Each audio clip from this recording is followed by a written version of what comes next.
check 1 2.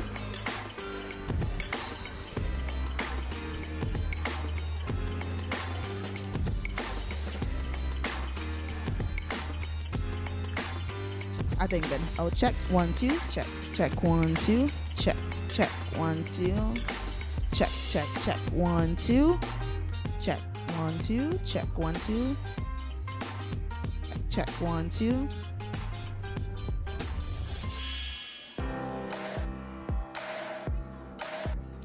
Check 1 2. Check 1 2. Mic check 1 2.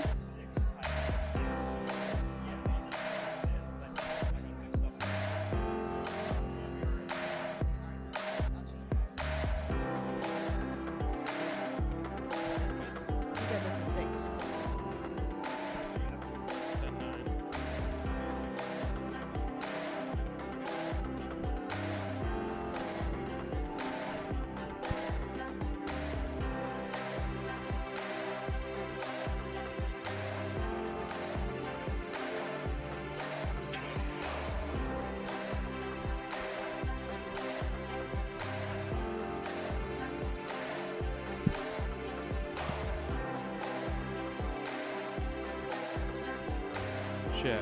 Checkity check.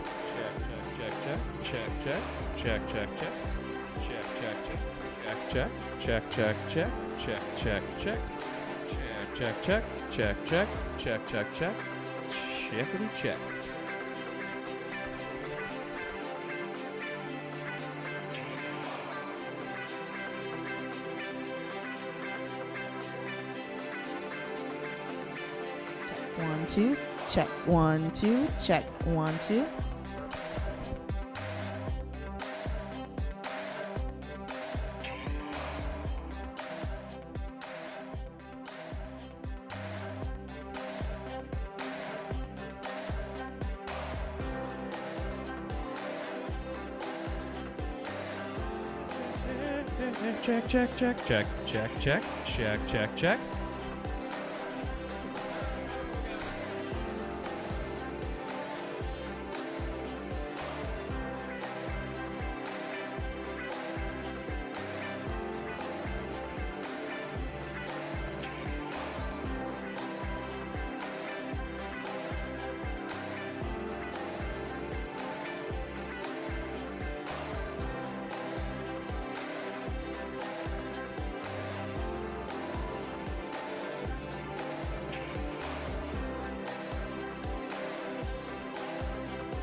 Check. Check.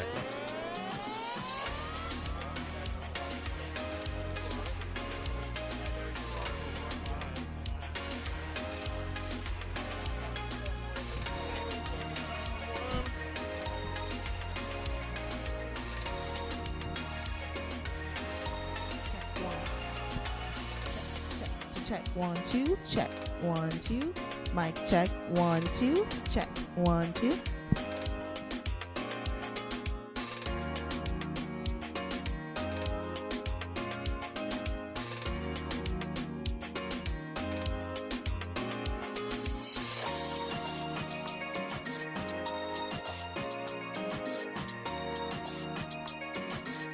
Check.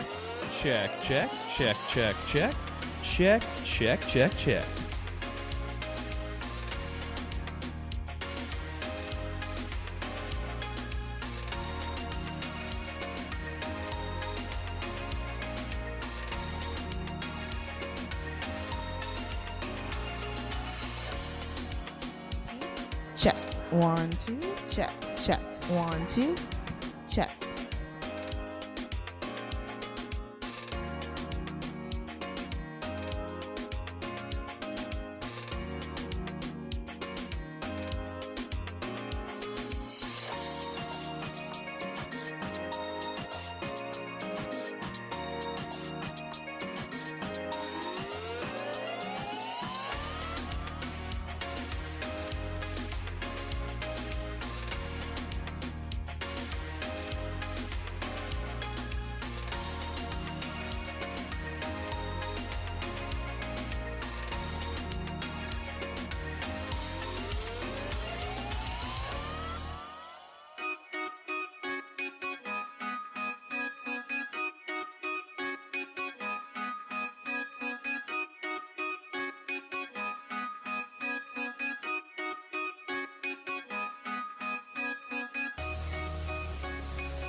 good. Hi, everyone. Hi, hello. Hi. I'm Tori. I'm with Caring Across. This is just the we'll get started in a minute or two. So, find where you would like to be, hang out. We'll start very shortly. Thank you. Thank you.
Testing.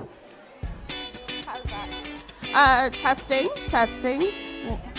Oh, okay. I'm doing a mic test, so I'm just gonna say random stuff, okay? Hi, thank you everyone for coming. Thank you. We will start in just a couple minutes. Thank you for being here. Thank you so much. How is that? Are you having trouble? Okay, if you're sure. Okay. Hi, thank you everybody. We will start in 1 minute. 1 minute. I'm making the call. Hi. Yes. Tell me.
Hi, everyone.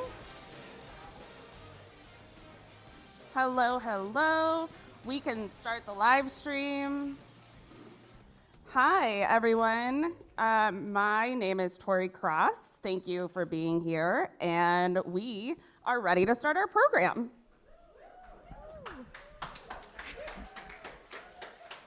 Hello, hello, hello. Welcome, everyone. I am Elena Hung. I am the Executive Director of Little Lobbyists.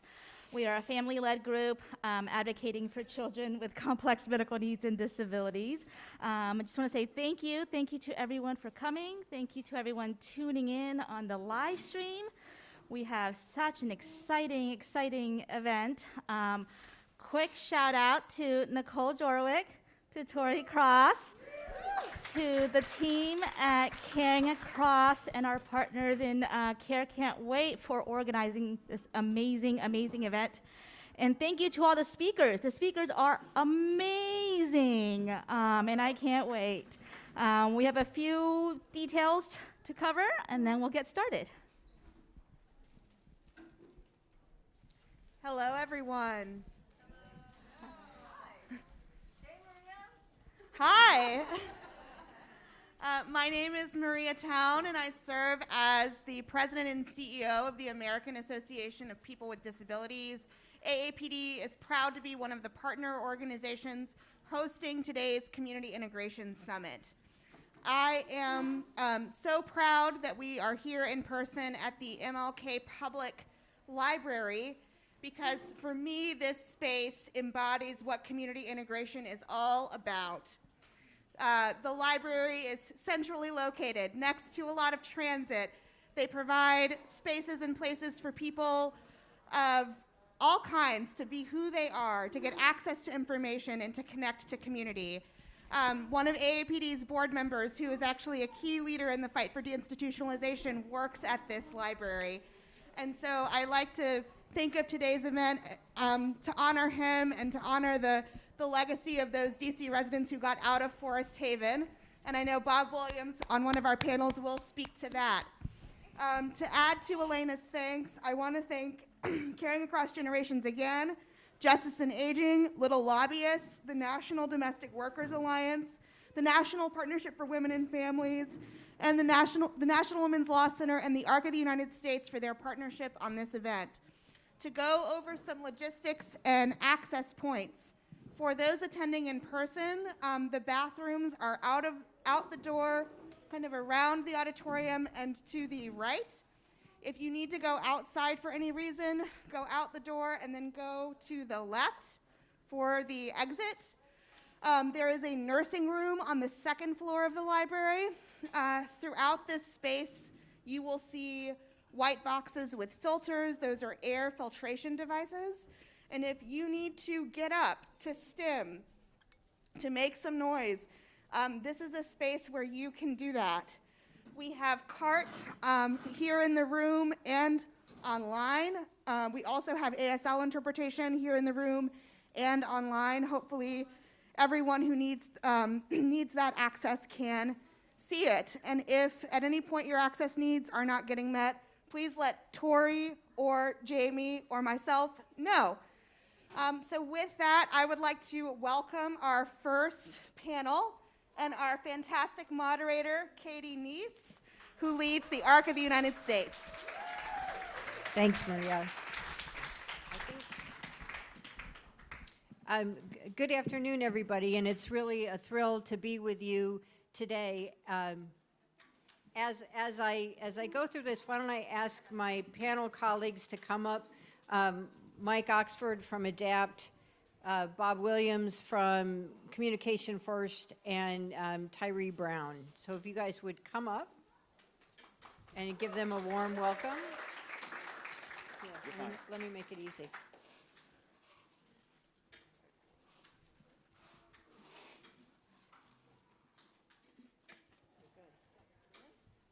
You're watching that purse like a hawk, making sure I know how to back up.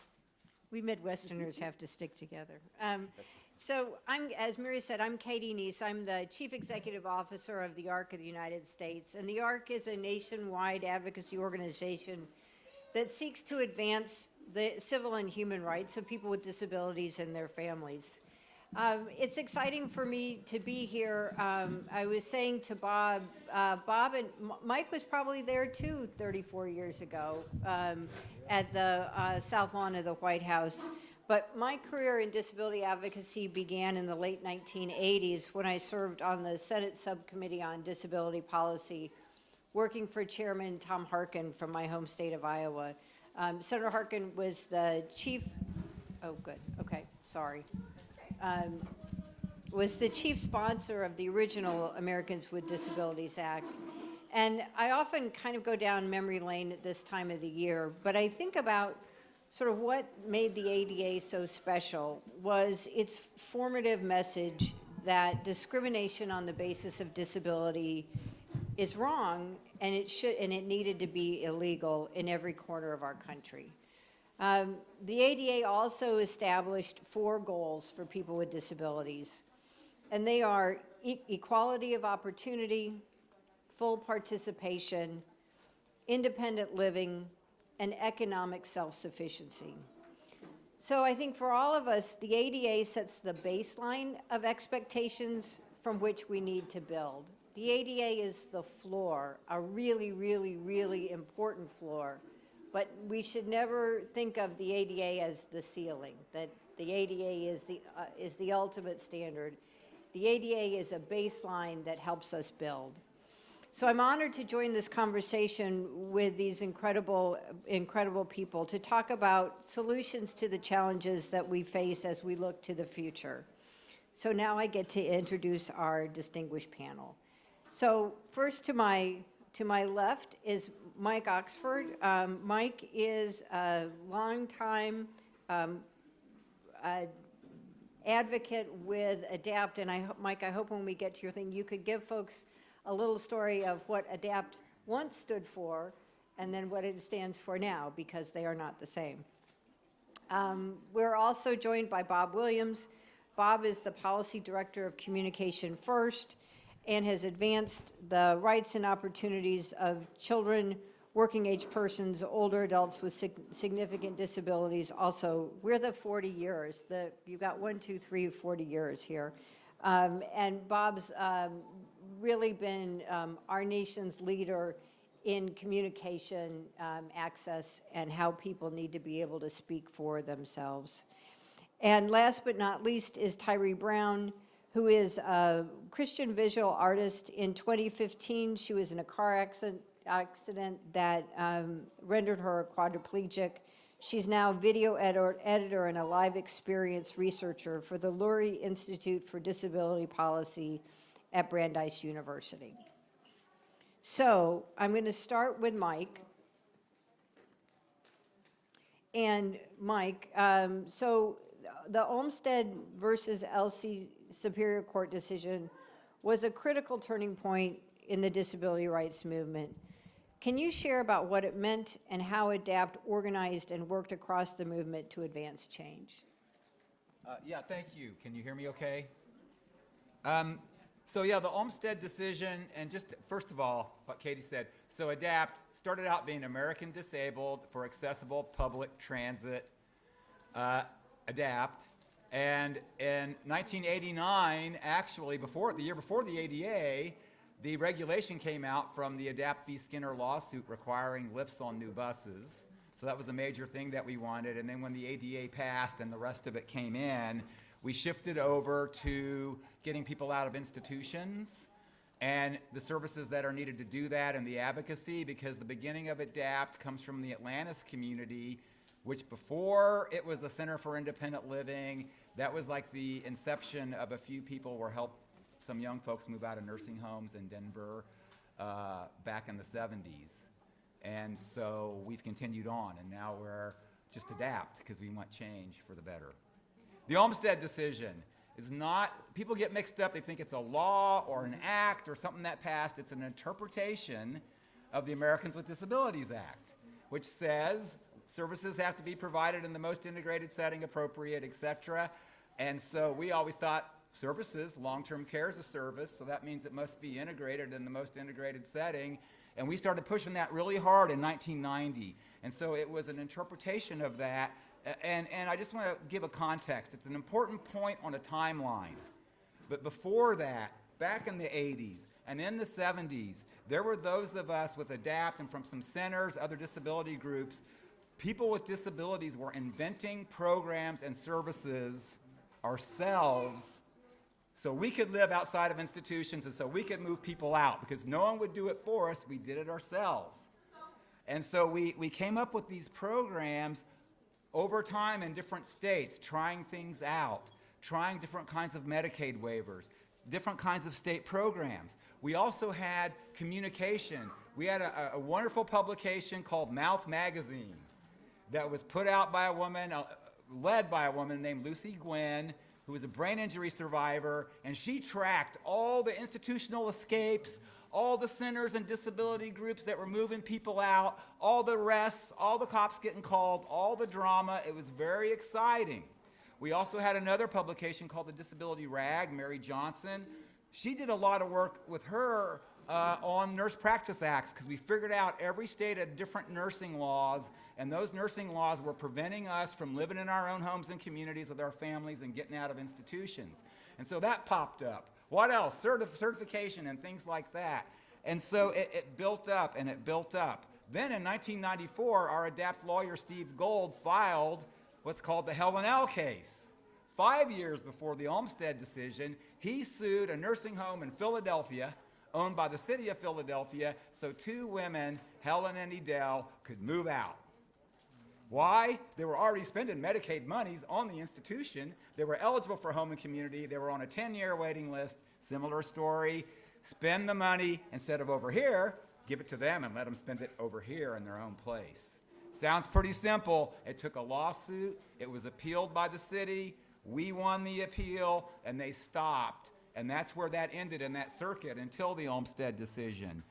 At the same time, we were pushing for advocacy. So we were meeting with Senator Harkin. We chased Newt Gingrich around to introduce a bill for us that was the bill requiring a mandatory Medicaid benefit because we made him do it by protesting. And everywhere he went, he had a book tour. We had people with disabilities jumping out of the bushes at his book tour going, why don't you help us, you know, kind of a thing. And so he finally introduced a bill for us, and Tom Harkin improved it later. But we were also getting money and putting more money into programs and advocating at the state and local level for better access and better funding. And we pushed in all different directions. Right after the Olmstead decision, we got this new Freedom Initiative, George Bush. We, became a big kind of, because his dad signed the ADA, and he picked that up. And he did $1.75 billion on the back of a lot of advocacy for a lot of groups to do training, education, invent new programs, and really build the infrastructure that we're beginning to see today as these things kind of came together. And that is the importance of Olmstead. So what did it really mean for us? Liberty. We could see that this could work. We were proving that it could work. And we were hoping that anyone who wanted to get out of an institution could just get out of an institution and have a life. We're still fighting for that, but the law is on our side, and now we need more money and more muscle. Yeah, great. Thanks so much, Mike. So, Bob, can you reflect on the deinstitutionalization movement and your experience in supporting the fight for community living?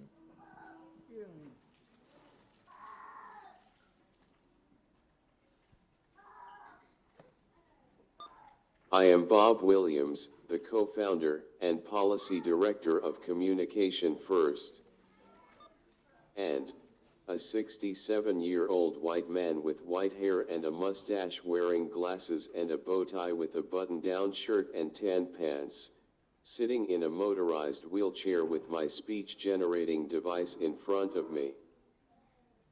My pronouns are he and his. I live in Southwest DC with my wife, Helen, and our Chihuahua puppy, Sammy, who is definitely a brat.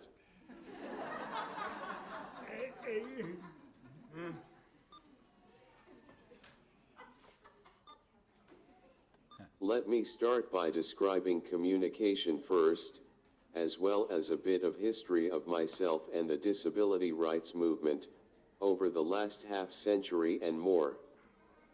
We founded Communication First 5 years ago, months before the pandemic.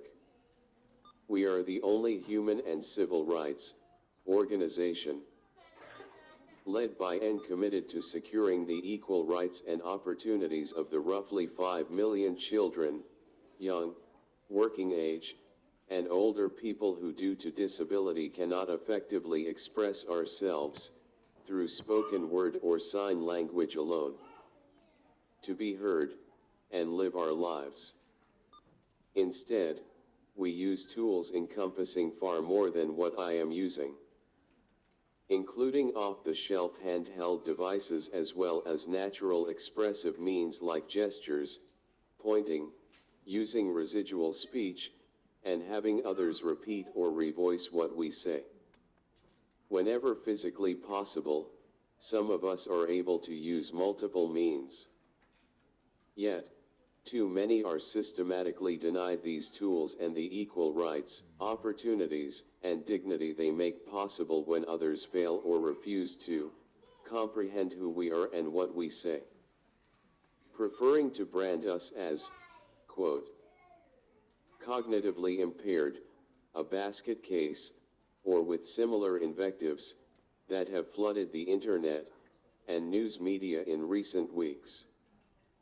Such stereotypes and bigotry are pervasive and have devastating consequences. Because of the rank discrimination they sow, people who need AAC continue in 2024 to be disproportionately denied an effective education, left, illiterate, institutionalized, extremely isolated throughout life, violated, and worse.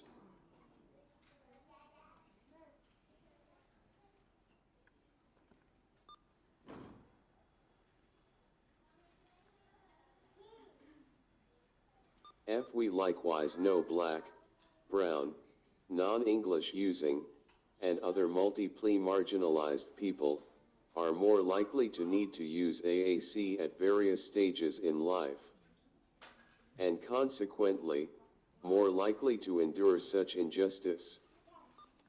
I was born in the late 1950s, when hundreds of thousands and more baby boomers, like me, were institutionalized by their parents, told by doctors and others to commit their sons and daughters, walk out, and never look back.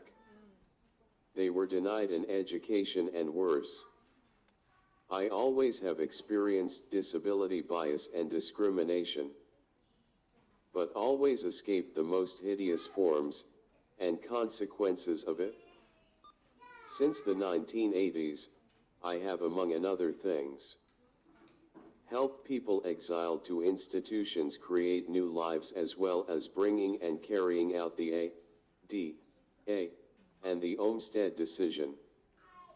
I think of it as work that we all must do, and that can be summed up as being about the right to live in community. Community is not simply your zip code.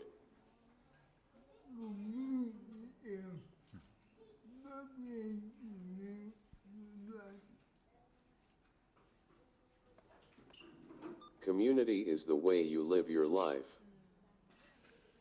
In case you did not comprehend what I said, it was: community is the way you live your life. It is about where you belong, who you can trust, understand, and love. And it is about who trusts, understands, and loves you for being you. In the Olmstead decision, Justice Ruth Bader Ginsburg wrote that the integration requirements of the ADA and Section 504 bars unjustified isolation, not just in terms of egregious institutionalization, but in all settings, including those that are in plain sight. Let me close by saying that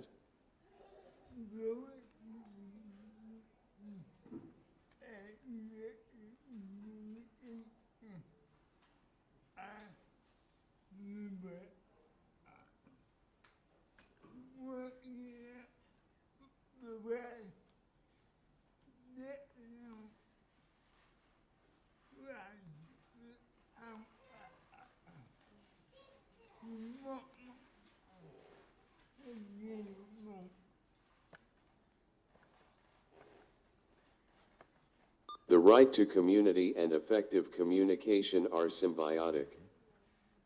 One cannot survive, let alone thrive without the other. We must fight for and gain both. Thanks, Bob.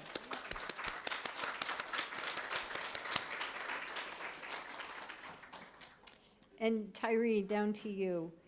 Can you share with us your fight for community living and your hopes for a more equitable and just society? Yes, thank you.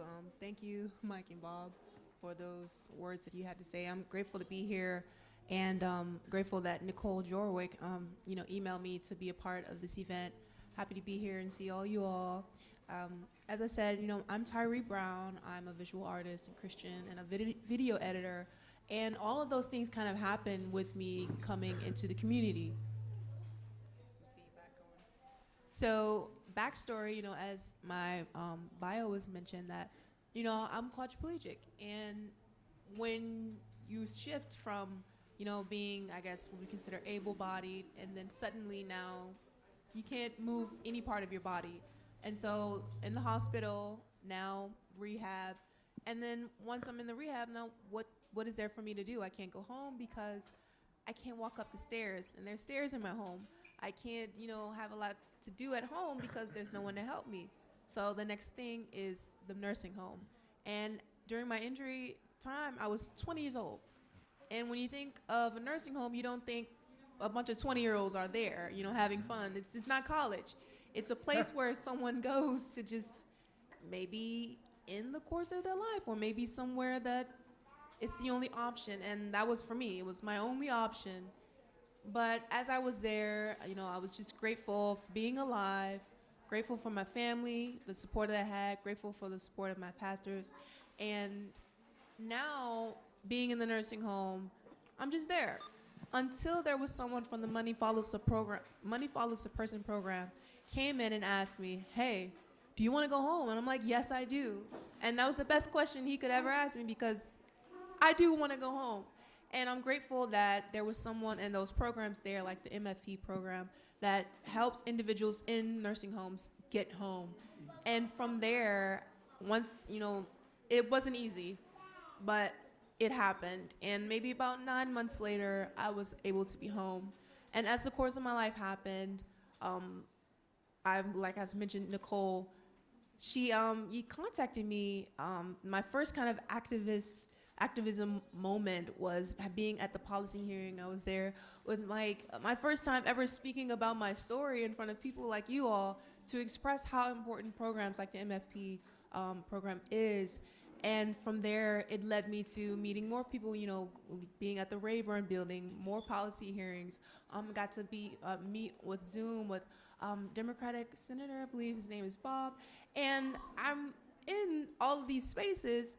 And then finally, in 2021, or 20, I forget the year, I'm sorry, I got to be invited to the White House to celebrate the ADA, the 31st anniversary of the ADA. And I'm thinking, how am I qualified to be in these spaces with each of you who are fighting? You all were there, fighting for the ADA, and now I'm just here just celebrating it and just being a part. It's such a blessing.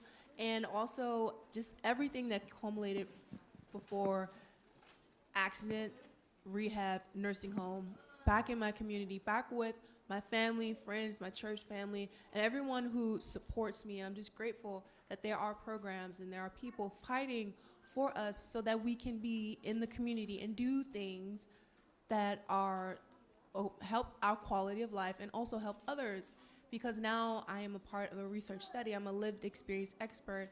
We research individuals, Black folk or people of color, who have been in the nursing home. who, if they've experienced racism, any type of barriers, what was problematic, and we're trying to figure out what of those things were, so we can get you back in your home, without all those issues. And so now, not only am I, a recipient of these programs, I'm also able to be a part. And that's very important. I'm an artist, so I'm always working creatively, and being a part of Brandeis, the Lure Institute for Disability Policy, it's kind of the first kind of academia that I've been in. That's not me, but because through the work, you're doing more things, you're experiencing more, so you're able to be a part of more, and that's what these programs, this summit here, all of the things that we come together and we can fix what's broken just by sharing our voices and then getting things done. And once again, I'm grateful to be here, and I'm looking forward to hearing more of what everyone else has to say and the speakers in the panel. Thank you.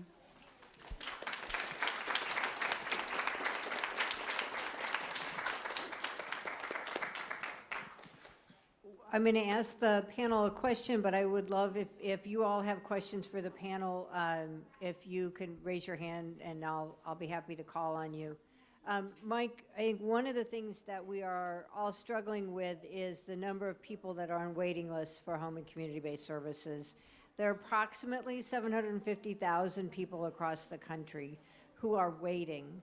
Can you give the audience here a sense of why they're waiting?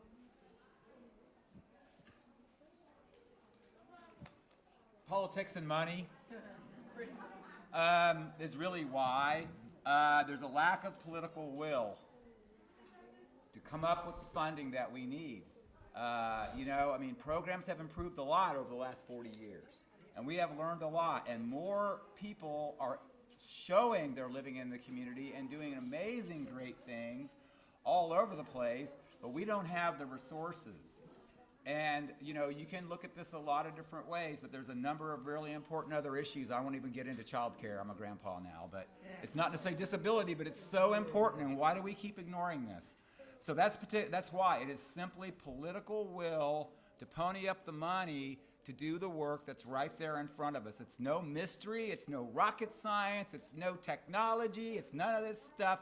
We need to pay our people and our supporters and workers and have enough of them to do the services and to make us all free and live lives like we want, like Tyree and Bob are saying. That's it.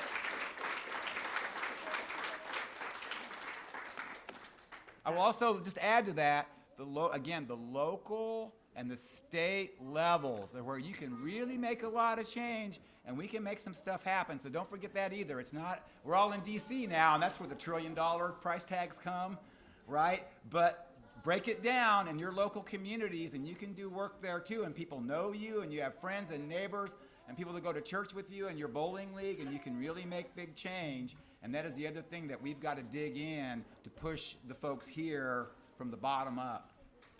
Great. We've got a question back there. Thank you. Hi, good afternoon, everyone. My name is Ann Lewis. I'm representing Harlem, part of the Little Lobbyists. Thank you for having us here. My son's name is Adonis. Oh, can everyone hear me now? Yeah. I apologize. So my name is Ann Lewis. My son's name is Adonis Lewis. We represent Harlem, New York, and we are part of the Little Lobbyists, and we're so excited to be here. One of my questions as a parent, and I'm navigating different communication pieces with my child. One thing I noticed within my community, one thing I noticed within my community is that everything in New York City, they have everything, and on paper it all looks really, really good. But the reality is everybody in my community does not speak the same language, and I'm not only talking about English. Although I am multilingual, I realize that there are people who just don't understand the politics. So I would love to understand what some of us as parents or different people in ranging of education, what we could possibly do to help some of our representatives and on a city and a local level help educate the community on what their children have access to, because their children will become adults with different abilities in the community. And so I would like to go back to New York with something, to be able to truly, I'm leaving with so much already. But to be able to speak and understand you know, there are adults who once upon a time lived an experience with parents who probably didn't understand. And I don't want to be that parent that's forcing my child into a box. I just want to understand, and I want to be able to help other parents who probably don't speak the language. And again, I'm not only talking about English, but just all types of languages as they immigrate into this country. Thank you.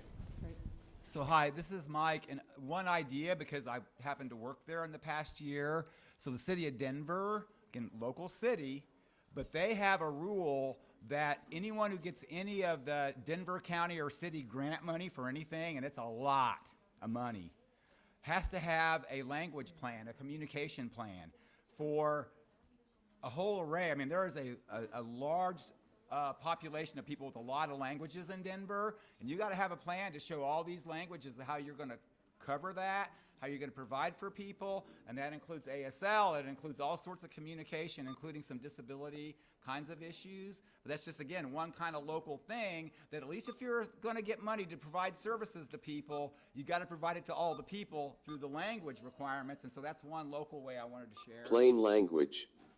Yeah, and Yeah. Just yeah. like how communicating, Yeah. how can she communicate with her representatives what we go Yeah. through as Yeah. people with disabilities? So I think one of the other things is there are some school districts use their COVID-related funds to do just that, to get interpreters for families, and not just English, Spanish, but the array of languages that are available, that are spoken in most of our communities, and that there are technology tools that they can use. The other thing is, I've seen parent-peer support for, and I think that's a huge asset. It's nothing like having somebody who's had the experience that you're having now, but only they had it 4 years ago, and so they've got some some knowledge of what that looks like. So I think that's another piece that can be super helpful.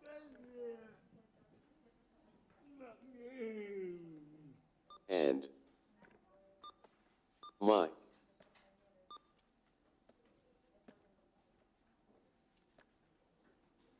parents. Really?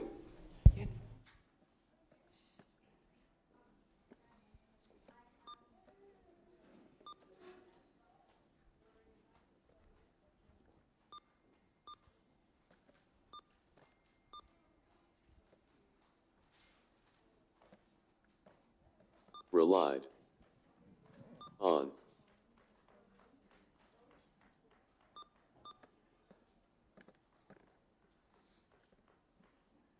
bringing other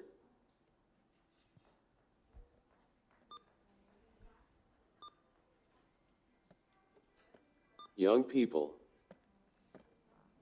and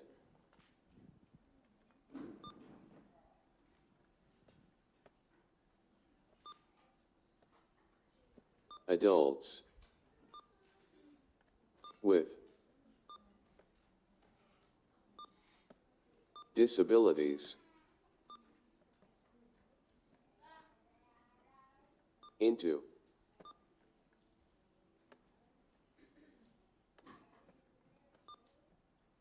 my life. So they and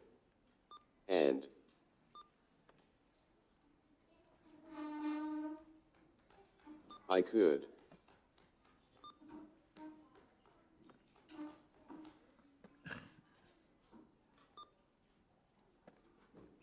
learn from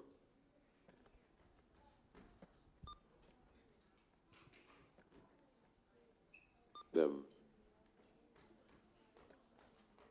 And my parents really relied on bringing other young people and adults with disabilities into my life so they and I could learn from them. Great, thank you. And there's a place, if you haven't heard of it, it's called, every state should have called a Parent Training and Information Network, if you're familiar with them. They vary from state to state, but it might be a place to you know, find some allies and some people with similar issues to band together. Great, great. I've been asked to ask you to write down your questions, and then Darcy will come collect them and read them.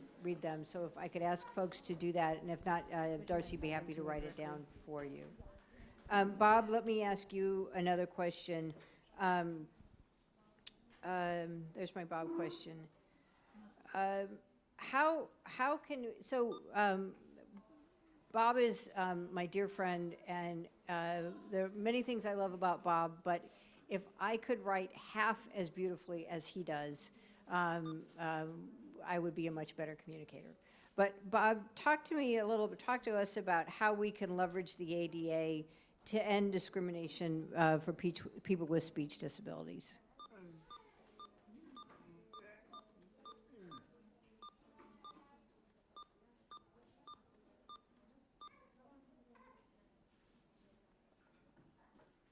The federal government and states gather little to no data on people who need AAC. But based on the data we have, we know that children, young people, working age, and older adults are indisputably and unjustifiably being isolated, being denied the tools we need to effectively communicate, segregated, institutionalized, subjected to abuse, violence, and, worse.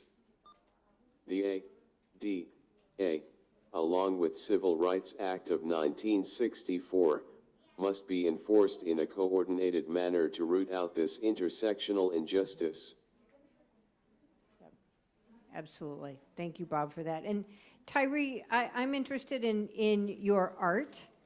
And can you tell us a little bit about your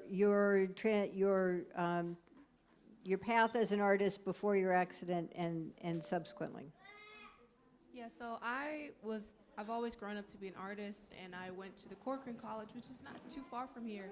Yeah, and I did 2 years there, and then that's when my injury happened. But I've always wanted to pursue a career in art. But, you know, as I was saying, you know, you're faced with not knowing what to do after your injury, and that's what's very important with rehab. They always was like, you know, we can still make art. It may not look the same as it did before, but we can still, you know, the journey may change, but the goal can still remain the same.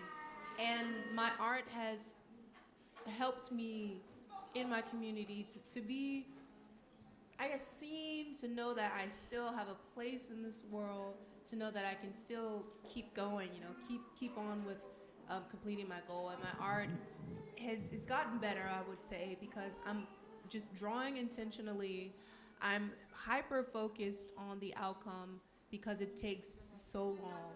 And the journey is just continuing my art no matter what, to know that individuals with disabilities, it can be filled with hope and faith, and you can be an artist, you can be a video editor, just keep believing that you can do it. And I know the little ones in the back, if you want to be an artist, y'all can do it. Just keep going, you know, don't let any situation stop you. I saw some folks playing chess over there. I'm like, y'all better than me because I don't know how to play chess. I don't know how y'all do it. But just keep going, you know, and keep letting that journey continue. Great. Thanks so much, Tyree. And can we get a couple questions from the audience? Yes, I have a wonderful two-part question. First is, how can we connect people in southern states to fight for HCBS? Basically, where can we send people who want to join the fight? And then the second part of the question is, how can young people with disabilities take action? I think that's a mic question.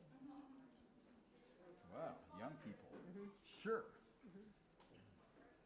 So that is a good question. You know, I don't know what everybody knows, and again, effectiveness varies from place to place, but there should be, again, parent training information centers, some of which are quite effective advocates. And just look up Parent Training Information Center in your state and should pop up something. Different states have ADAPT groups. You can check out our website. We don't have a lot of presence in the South right now, but if anyone wants to hook up with any individuals, I still know people, and I think my email's around. There's also some outfits that I work with sort of on a little bit tangentially, because one of the things I still do, I'm retired, is I'm the treasurer of the Partnership for Inclusive Disaster Strategies. And so we're looking at impacts on disabled people due to climate change and other disasters, including wars. And so because of that, and they're all younger than me, and it's really a great group.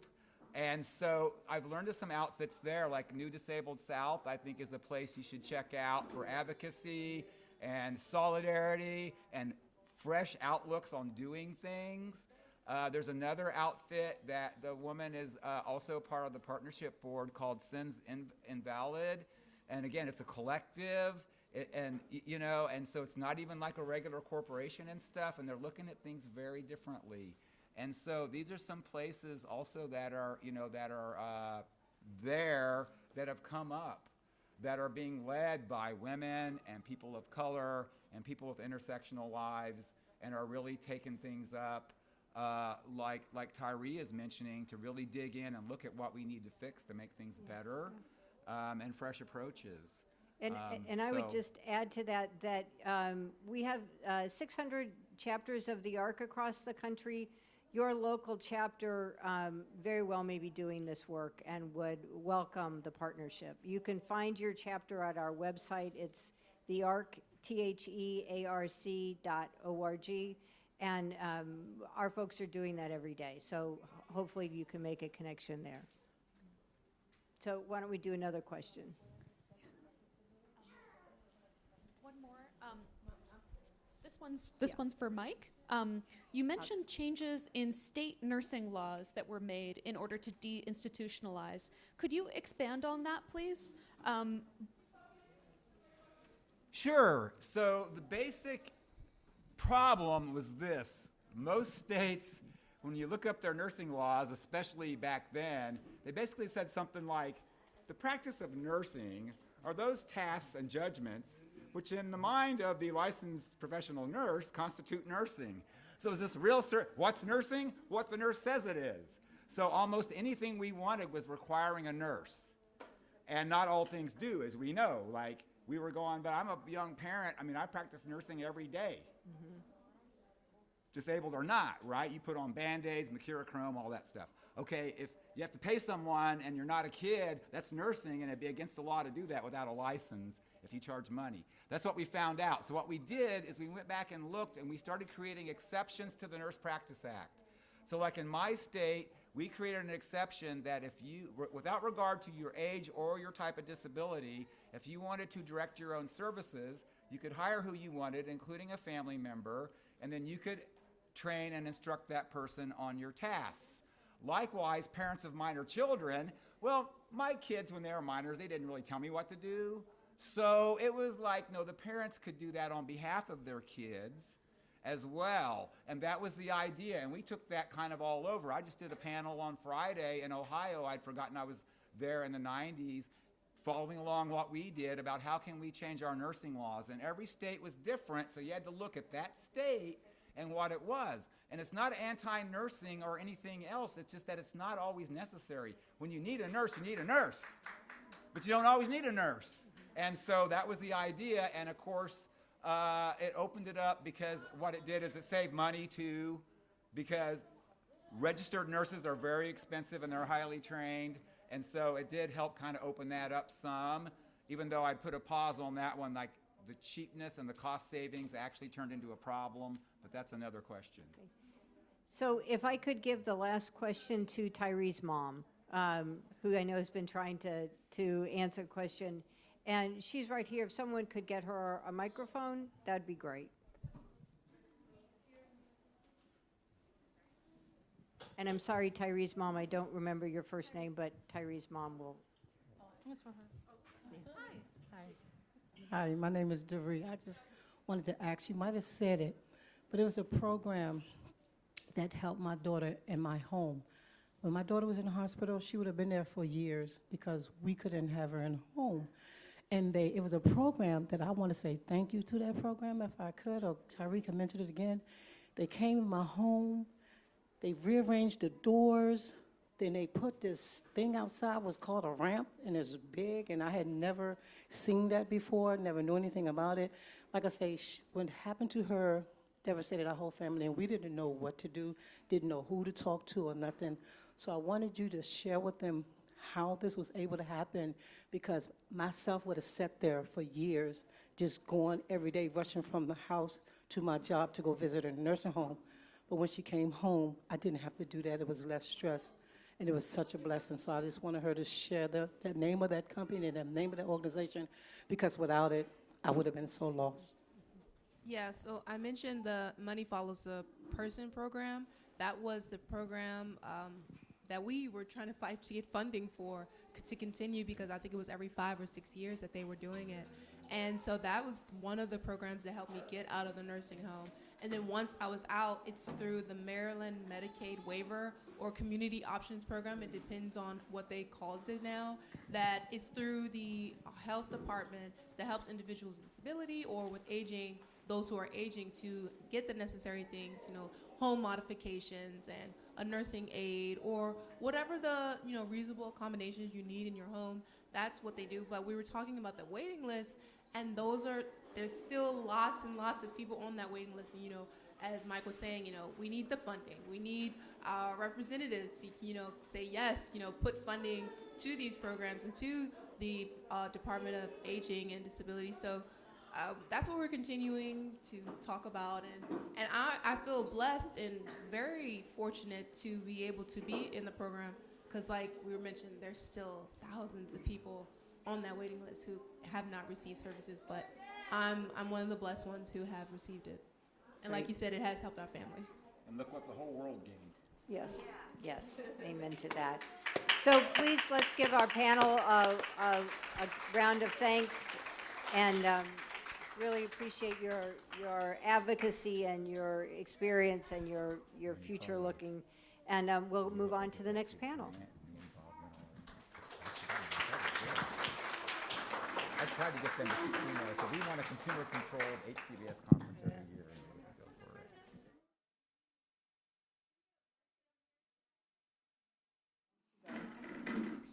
Oh, picture. Hello. Oh, it's working. Can folks hear me? Oh, there we go. Hi, everyone. For those that don't know me, my name is Kayla. I'm with National Domestic Workers Alliance. I wanted to give a quick translation reminders. For those that don't know, we do have translation going on right now. So before I do that, if we could give a big round of applause to our translators, Catalina and Paula. You can raise your hands. Thank you so much for providing language justice today. So for those on the panel, or if you're going to ask a question, we ask that you speak slowly and always in the mic. This ensures that translators can hear you and translate in real time. Also asking that if you are speaking and you see one of our translators doing this motion, that means that they would like you to speak slower. Doesn't mean you should stop or anything, just that you should speak a little slower. So yeah, wanted to give those reminders. If you need translation equipment and do not have it, you can also pick it up over here at this small desk right at the entrance. Thank you.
Well, welcome back. I think it's always a sign of a great event when we're running a little behind because there's so much energy in the room. I am Natalie Keene. I use she, her pronouns, and I'm the Director of Federal Health Advocacy at Justice and Aging. And I'm really excited to be here with new and old friends to talk more about community integration and how that makes our homes and communities really thrive. Nicole Jorwick was going to moderate this panel, but isn't able to be here today. But she did remind me that in addition to celebrating the Disability Pride Month, today is the 59th birthday of Medicare and Medicaid. Woohoo! And so you're going to hear more about these programs, but they're really critical to keeping older adults and people with disabilities in the community.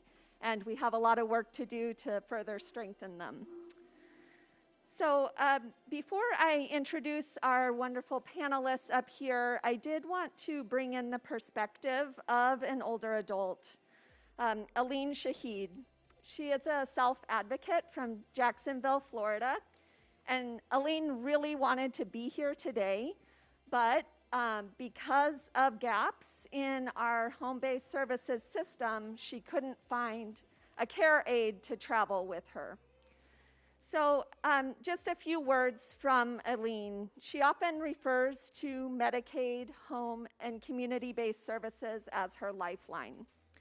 She is 79 years old and lives alone in her own apartment, which is exactly what she wants and what she chose.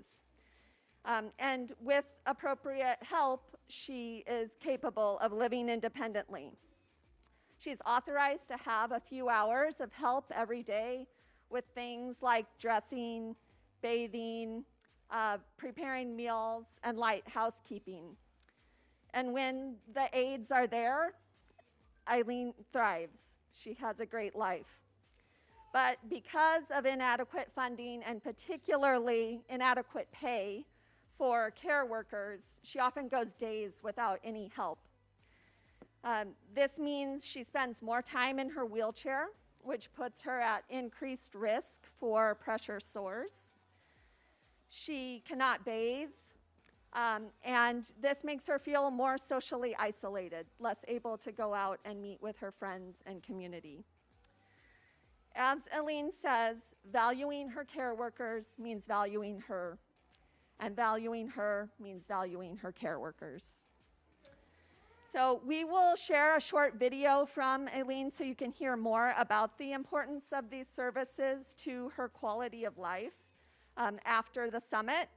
But now we can hear from our panelists more about why community living is important to them.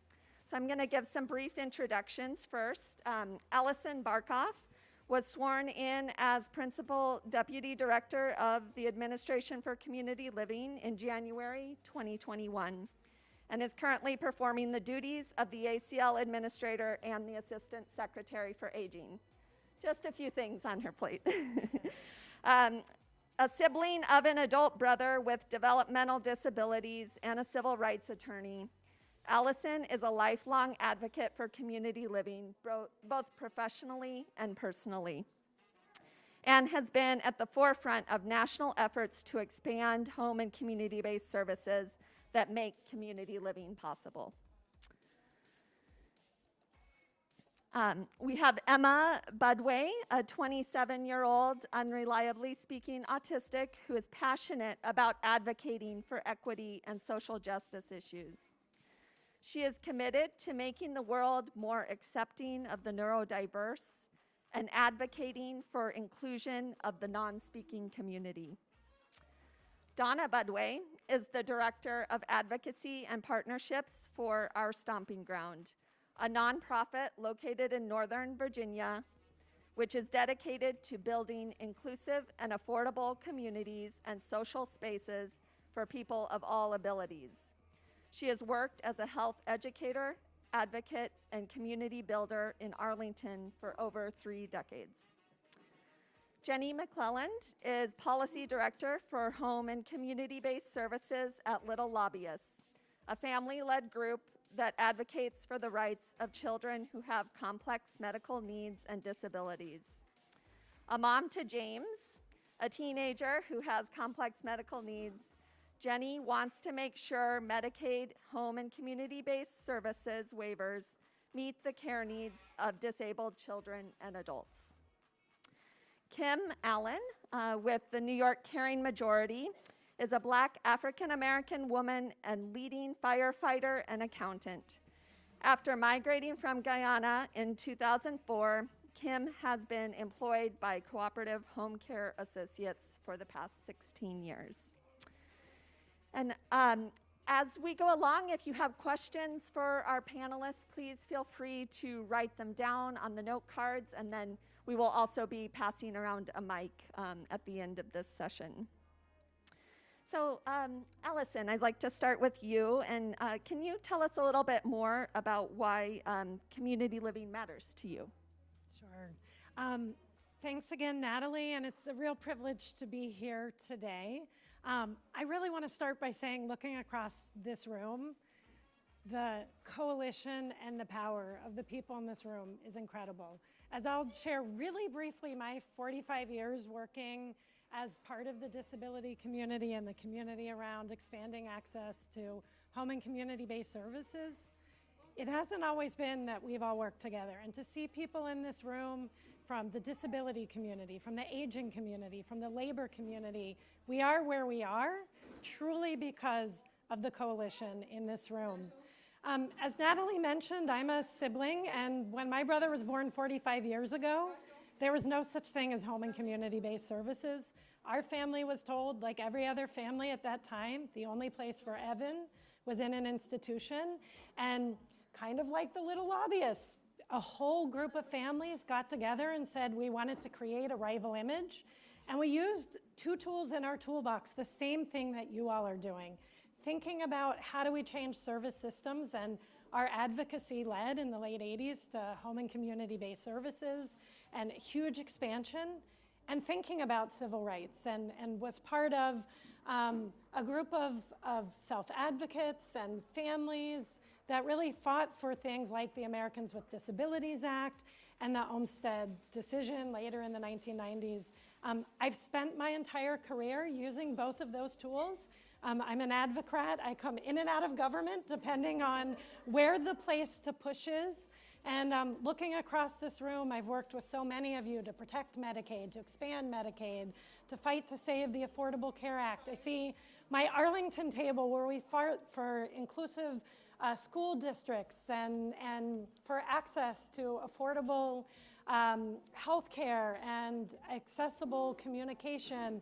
And so I'll just end by saying I now lead the Administration for Community Living, where the mission of this organization is to make sure every single person, regardless of disability, regardless of age, regardless of level of support need, has a right and can exercise it to fully participate in their communities. And I will talk in a little bit about what we've done to move forward your agenda, the agenda of this room. But it's a real privilege, and this is my community and my people here, and it's a privilege to be here.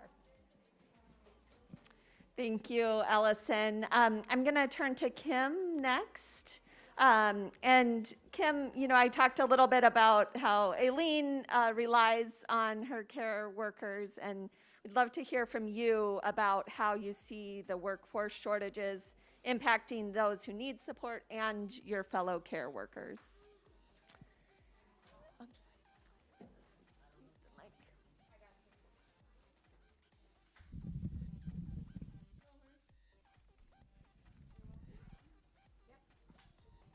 Okay. Good afternoon, everyone. Can you hear me? Yes. Good. My name is Kim Allen.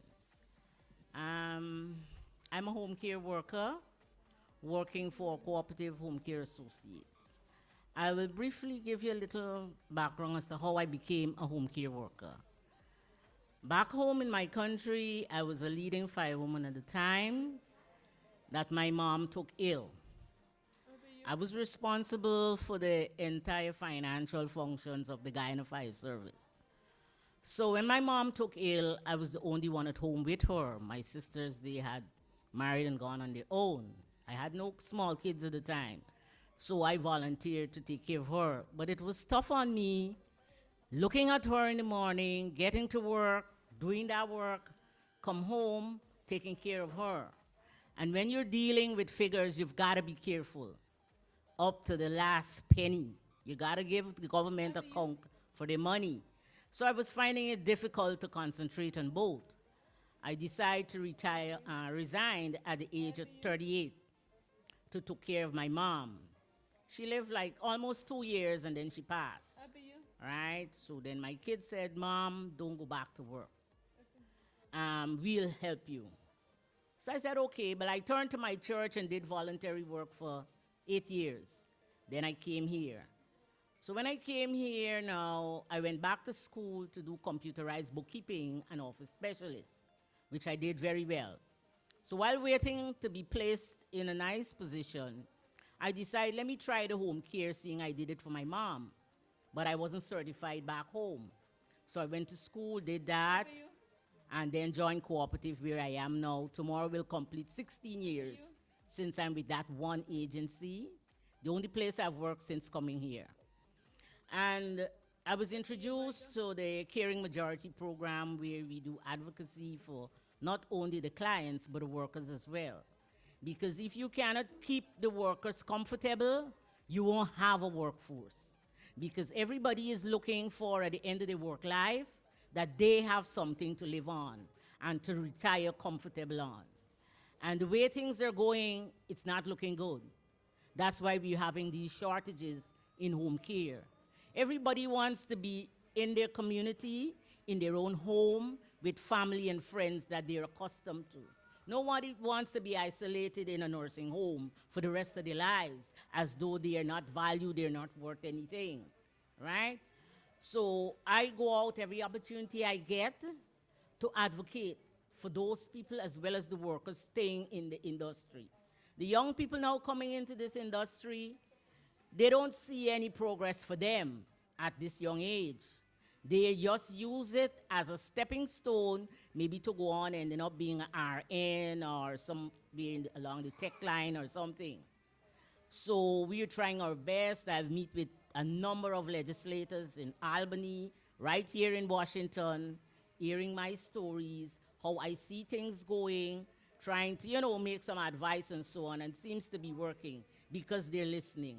Right now, Caring Majority, we are in the process of getting letters signed and to give to the governor of New York by October 1st, before she starts preparing for a budget, because she's making a lot of cuts, which is affecting us as well as the clients, right, where Medicare, Medicaid is concerned also. You don't have us working the hours that these clients need. The most you might get in a case is 7 hours per day. That's not enough for those people that we take care of. Some of them rely on you for every single thing. My current client, he's almost 94. He cannot feed himself because he has the Parkinson. No personal care can he do for himself. He needs somebody there.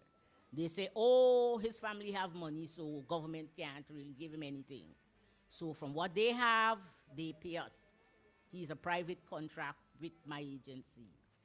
And, I try my best. Many days, you finish doing what you're supposed to do, but there's more. I would log out and still stay and make sure that he is comfortable.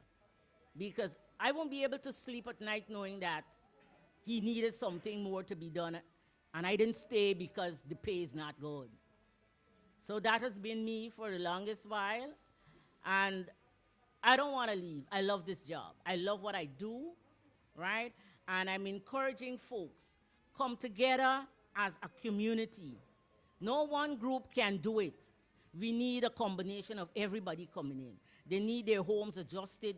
Those who have wheelchair, depends on the size. Some is big, some is small. You need adjustments in the home. Make sure that you team up the workers with the client in their area. Not a worker has to travel miles to get to work. You may take 2 train and a bus. By the time you get there, then you work. If you meet late, you work back at time. You get home at night. You don't have time for yourself. You don't have no time. It's very hard on us. So we are working and trying to team with every organization that's willing to join us in this fight, because it's not like the car industry. You may run bankrupt today, and in a couple of years' time we can come back up, because you know how things go. Every single minute people are aging. Young people are meeting in accidents, even to older ones, and we need to do something, all of us. We need to do something. If anybody wants to know more about, say, Caring Majority and what we do, we have our website.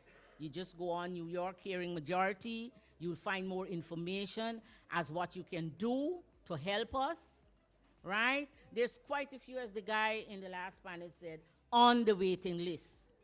These people, especially in the Hudson Valley, they cannot get service. They live too far, right? Means of transportation, getting there, you have to have your own transportation. There's no public transportation to get in there. So nobody stays any length of time with them, and they're crying out every day. Every month there's a meeting that I attend, and it's the same thing. And the government and nobody seems to be paying any attention. When election come around, yes, they coming around, yes, we do this, we'll do that. And when they finish, that's it. That's just it. And it's not good enough, right? So I'm asking you guys, if your organization or anybody you know up there that is willing to sit down and listen to us, please join us and help us, to reach that goal. Okay? Thank you so much. Thank you so much, Kim. Emma and Donna, I would like to turn to you next. Emma, if you could tell us how community integration changed your life, and Donna, as a parent, what does community integration mean to you?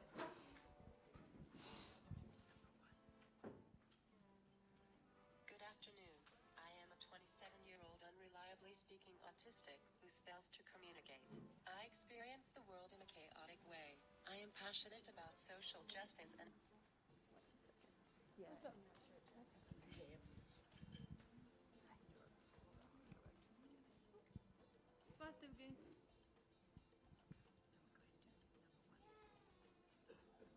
Good afternoon. I am a 27-year-old unreliably speaking autistic who fails to communicate. I experience the world in a chaotic way. I am passionate about social justice and inclusion for all. Because I could not talk and am very loud, in school I was segregated apart from my peers and denied an age-appropriate education and access to my communication supports. No one saw my potential, and I was removed from the social opportunities awarded to most children and teens. Lack of inclusion dramatically affected my life. I was cut off from so many opportunities. Leaving school behind, I have had a chance to reset. Since moving into my own apartment almost 5 years ago, I am finally included in my community. Living at Gilliam Place is rather magical. It is almost like an intentional community. Our neighbors know me and are very kind. They seem to understand my autism. We all work together. I love having my own apartment. I decide how my day will go when I get up and go to bed. When I see my friends and family and how to live my life. I would like to work but not sure the world knows what to do with us. I don't know how the world is going to change. How will we find our place in the world?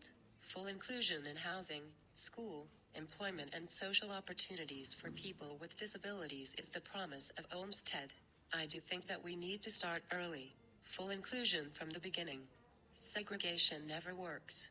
We have made so much progress, but I feel like we still have so much farther to go. I am so grateful for this forum and recognize and appreciate your work to improve outcomes for everyone.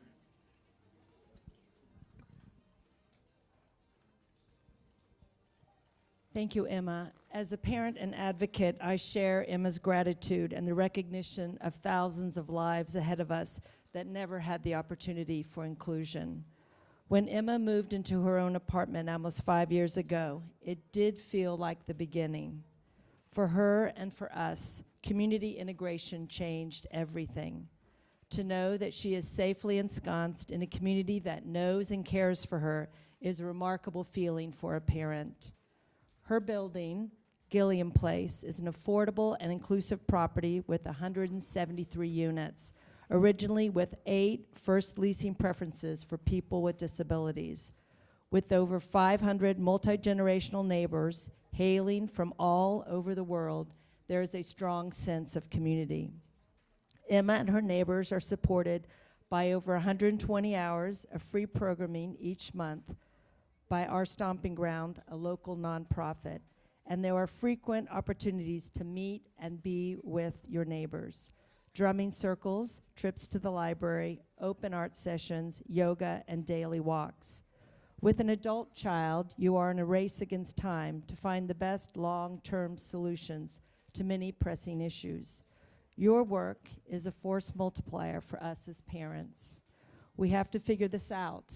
I sit on the DD committee for our local community service board, and the county has shared with us that while caseloads have never been so high, subscriptions for current offerings have never been so low. We believe that more and more families are beginning to understand that inclusion is a critical piece for long-term success. I remember when we started this journey with Emma, the State of Virginia Housing Bureau would host open houses at Emma's building for families to see what it was like to live in an integrated community. Typically, 10 or 12 would be a strong turnout. The last time the Arc of Nova, led by our wonderful Lucy Beadnell, called me the night before to tell me, I think we're going to need more than 2 apartments to tour. We have over 100 people RSVP'd for tomorrow. This is a movement, and we can do this together. If COVID taught us anything, it is that we need each other.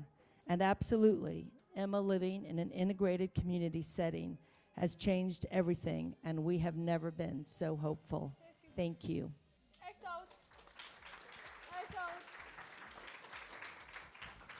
Thank you, Emma. Thank you, Donna.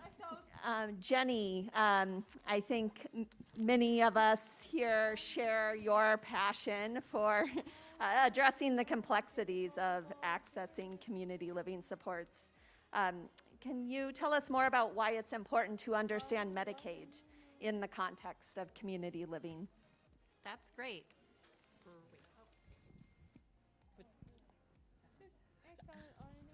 I'm here today to talk about how much I love Medicaid. My name is Jenny McClelland. I'm the Policy Director for Home and Community-Based Services with Little Lobbyists. We're a family-led group that advocates for kids with complex medical needs and disabilities. I'm a retired disabled police officer, and my husband is a teacher. We're from Clovis, California. My son James is here with me today. He's a charming kid. He's here schmoozing. You might have the opportunity to meet with him later this afternoon. He's in 8th grade. He's an A student. He plays pit percussion in the marching band. He's obsessed with Transformers. He also has medically intensive disabilities. He has a tracheostomy, a surgically created hole in his neck for breathing, and he uses a ventilator, which is a machine that breathes for him while he sleeps. For medically complex disabled children, medical equipment and care are part of life. Medicaid is what makes life possible by actually paying for that care. The details about how Medicaid works can get really complicated. So I'm going to explain how it works for one kid and then talk about how we can make it better for everyone. James lived most of the first year of his life in an institution more than 200 miles from our home. He had a right to get care at home, but nobody told us. Medicaid pays for the kind of community living supports that children like James need to live at home. In his case, it's private duty nursing, which, because everything is complicated, is different than home nursing and different than skilled nursing. We have flavors of nursing in order to create a way for the system to not pay for things. As James grows into adulthood, he needs access to caregivers who will take care of him and foster his independence. He's a teenager. He should not have to have me in his business all the time. This is where Medicaid waivers come in. Our system draws a hard line between health care, the kind of care you get from a doctor when you're sick, and long-term care, the kind of care that disabled people need to live long-term. Medicare and regular health insurance never cover long-term care. Medicaid is the only program that pays for long-term care, but the default setting is to provide that care in institutions. Disability rights advocates call these the institutional bias in long-term care. Getting Medicaid to pay for care at home requires waivers, and waivers can be really complicated. How do they work? We have 50 different states with 50 different sets of rules. One way Medicaid waivers can work is to waive family and income requirements so that disabled people who wouldn't otherwise qualify for care can access care and get care at home. When my son lives in an institution, Medicaid paid $500,000 for his care, no questions asked. Getting him care at home requires an exception to that rule. Medicaid waivers also have to waive those default rules so that people can get care at home. Each state sets different rules on what types of disabilities can qualify for services, what kind of services people can get, and how many people can enroll. A person might qualify for Medicaid in one state, but not in another. We live in California. Unless 49 other states want to get their act together, James can never move. States are allowed to limit how many people can get care at home from waivers. What if more people need care? They can't get it. They go on a wait list instead of getting care. In some states, that wait list is more than a decade long. Families might apply for help when their child is a toddler and not get it until they're a teenager. The wait lists for people who apply as adults are even worse. We know that it's best for children to be at home with their families and not in institutions. We know that adults overwhelmingly want to live independent lives in the community. We know that delivering care to people in their own homes and in the community provides higher quality care and better outcomes for less money. Everything I just explained sounds really complicated because it is, but it doesn't have to be. Medicaid has laid the groundwork for disabled people to live at home. Now we need to build on that. We can end the institutional bias in Medicaid. We can end wait lists for home and community-based services. Today is July 30th, the 59th anniversary of Medicaid. Let's build a Medicaid system where everyone has access to community living.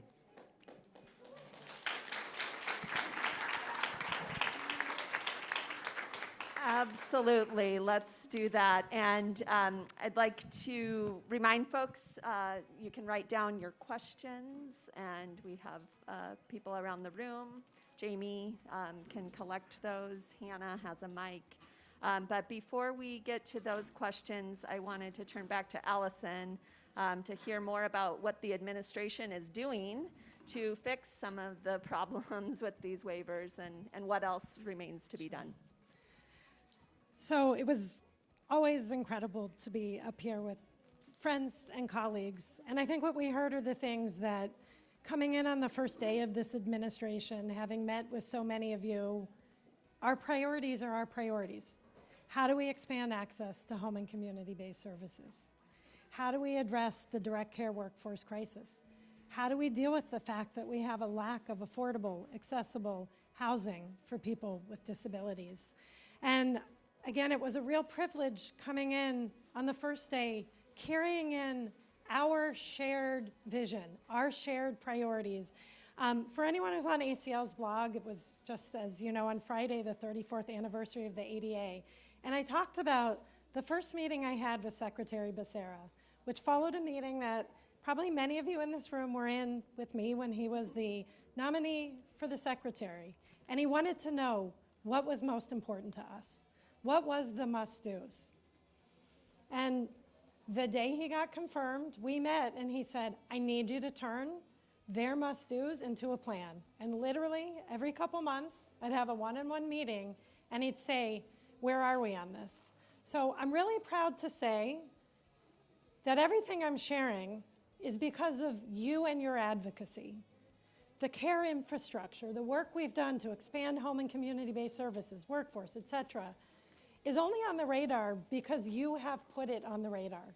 The fact that for so many years we all listen into the State of the Union to hear a smidgen of something that's about us and our community. And the last 2 years, an entire 5 minutes of what is most important to this country. We have a president talking about people aging in place, family caregivers, people with disabilities living independently in the community, and on and on and on.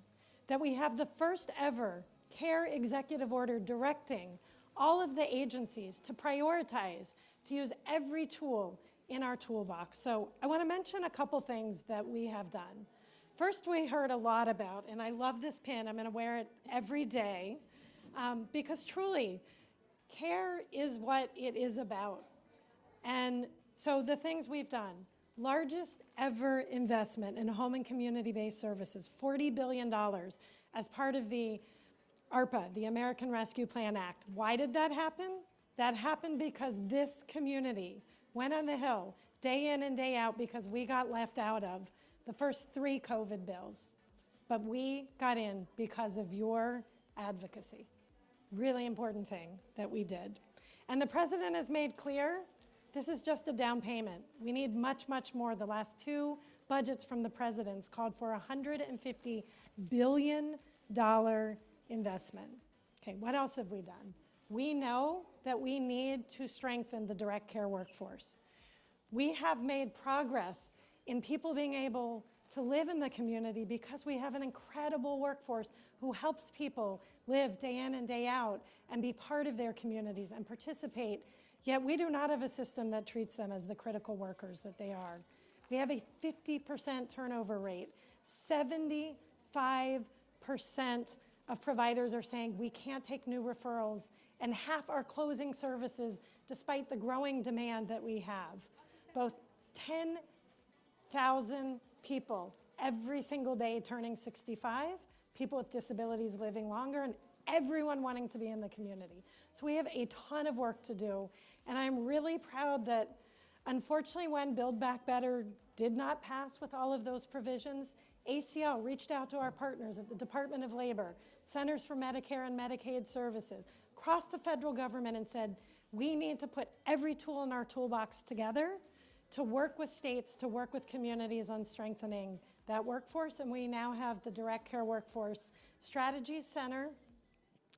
Because of you, we've worked with the Centers for Medicare and Medicaid Services. We just heard about waivers and about the issues of wait lists, about the fact that people may be authorized for services and can't get it. And just this spring, the first ever comprehensive rule around home and community-based services came out, focused on improving access. Again, that happened because of you all. This room is filled with people not only who themselves are incredible advocates, but family members who, because of the lack of a long-term care system in this country, are the backbone of our long-term services and support system. And ACL helped lead across the federal government the first ever national strategy to support family caregivers. And we are not just writing some nice report, we are putting money behind it, working with states on implementing ways to support family caregivers through Medicare, through Medicaid, through ACL's family caregiving programs.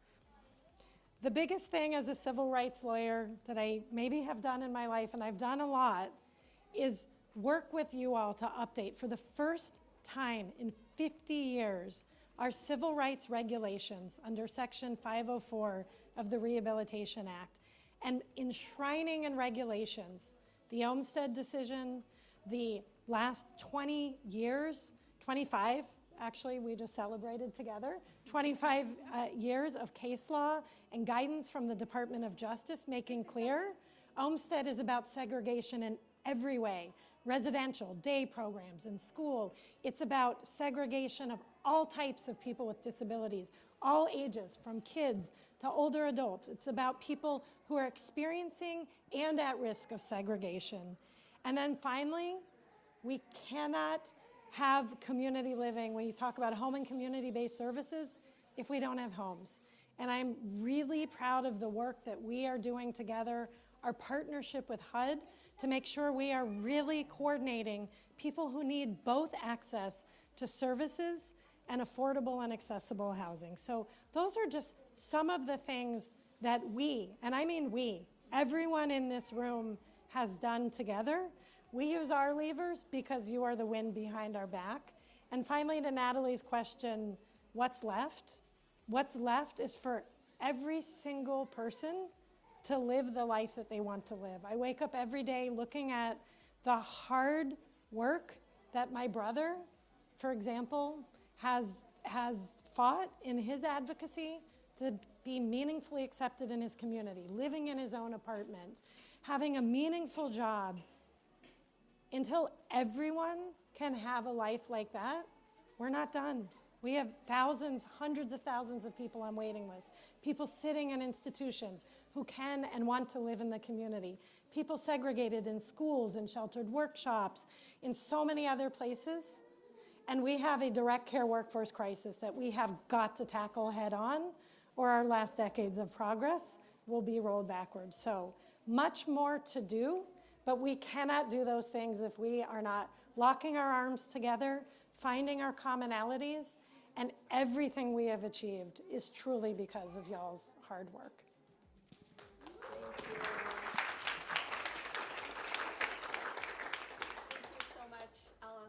For your leadership. It's really incredible to have someone with your passion and advocacy working on the inside as well. It strengthens our movement, and we know we have a lot more we can do. Do we have any questions? Yeah, go ahead, Galila. We have one, and this might be our only question that we have time for right now. It's that, can you talk more about the process of obtaining an apartment with a disability? I know Emma's experience was really enlightening, so if you could go into a little bit more about that, and anyone else. It's different for every state, of course, but we do know that those set-asides are going to continue. I just was on the state meeting for Virginia, and that LIHTC funding, which is basically, I kind of see it as giveaway money. It's an incentive for builders. So we know we don't have enough affordable housing anywhere. We are really committed to being in affordable communities. I really feel like that is the answer to the community, right? Because it's everyone is working together. All the programming we do is not just for the people with disabilities, but it's offered to everybody. So that changes everything, right? Everything is inclusive all the time. So as long as that money, and we understand that from HUD, the LIHTC money is going to keep coming, and there are builders that have been incentivized to have these set-aside units. I'll be quite frank, this has been going on for a long time in Virginia. We've had the settlement, we're in our 11th year.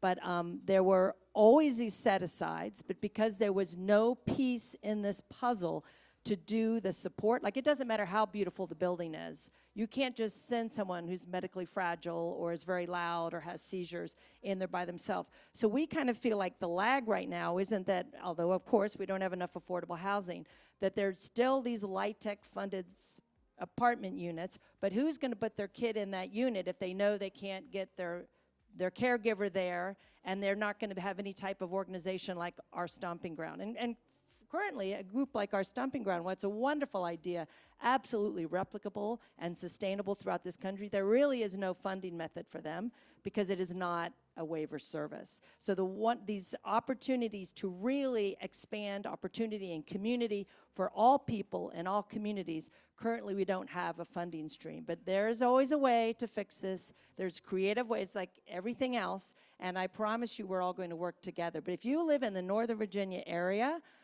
please check us out, our Stomping Ground. And even if you're anywhere in the country, we do have some virtual programming. Everything is free. We have amazing partnerships with George Washington University, soon to be George Mason University when we open that building the next 10 days or so. So we've got free PT, free OT, free art therapy. So please find us, and if you live somewhere else, talk to us. Let's do this again and again throughout the country. Thank you. Where's our timekeeper? We'll talk later. And Galila, if I could just add, for anyone who's interested, we have done a huge partnership between HHS and the U.S. Department of Housing and Urban Development, HUD. There are actually a lot of housing resources that are targeted to people with disabilities. There are some resources that are targeted to people who are coming out of institutions or at serious risk of going in. And there are a lot of new Medicaid authorities that actually states can take advantage of to fund housing-related services. So not the housing itself, that's what HUD does, but there's some new ways to do that. And anyone who's interested, if you go to acl.gov, you can look at our Housing and Services Resource Center.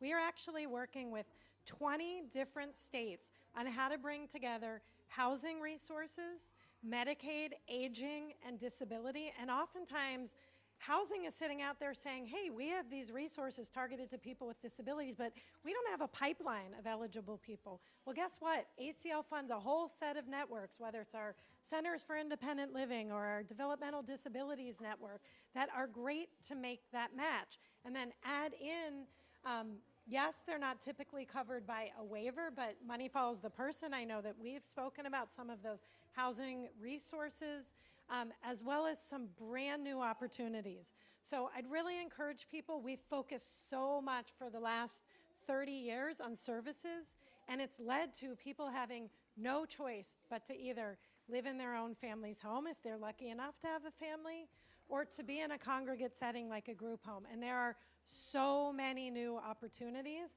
and I think that really is one of the next frontiers for our community. All right. Well, I think that's all the time we have for this panel.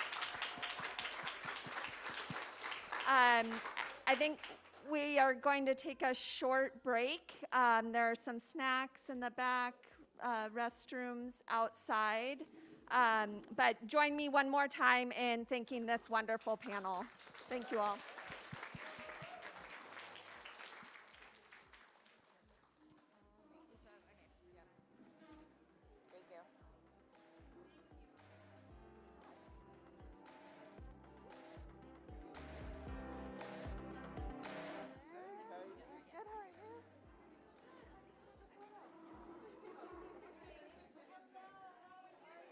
Wait, Jamie, photo. Yeah, do you want to sit for a photo? Well, you sit in? I think so. Whatever she wants. Yeah.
Hi.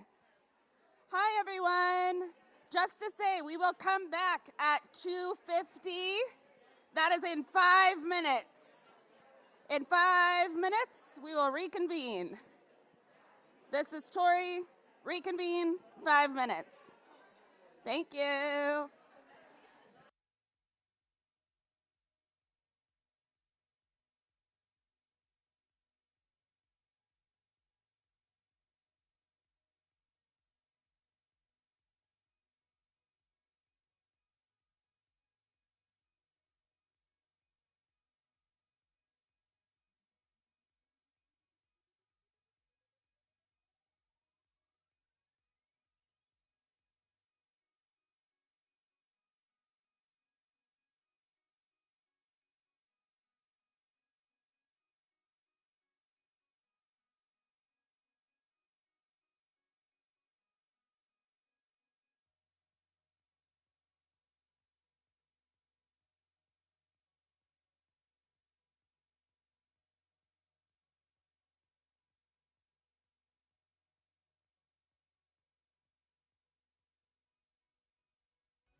Hi.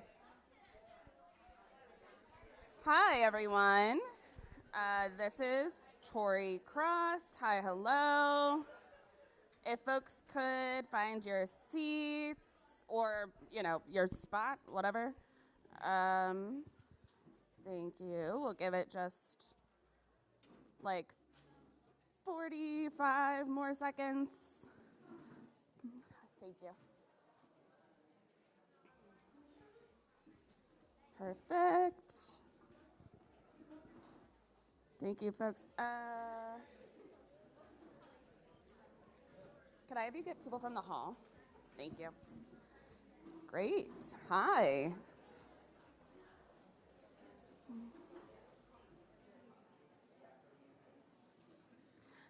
Thank you, everybody.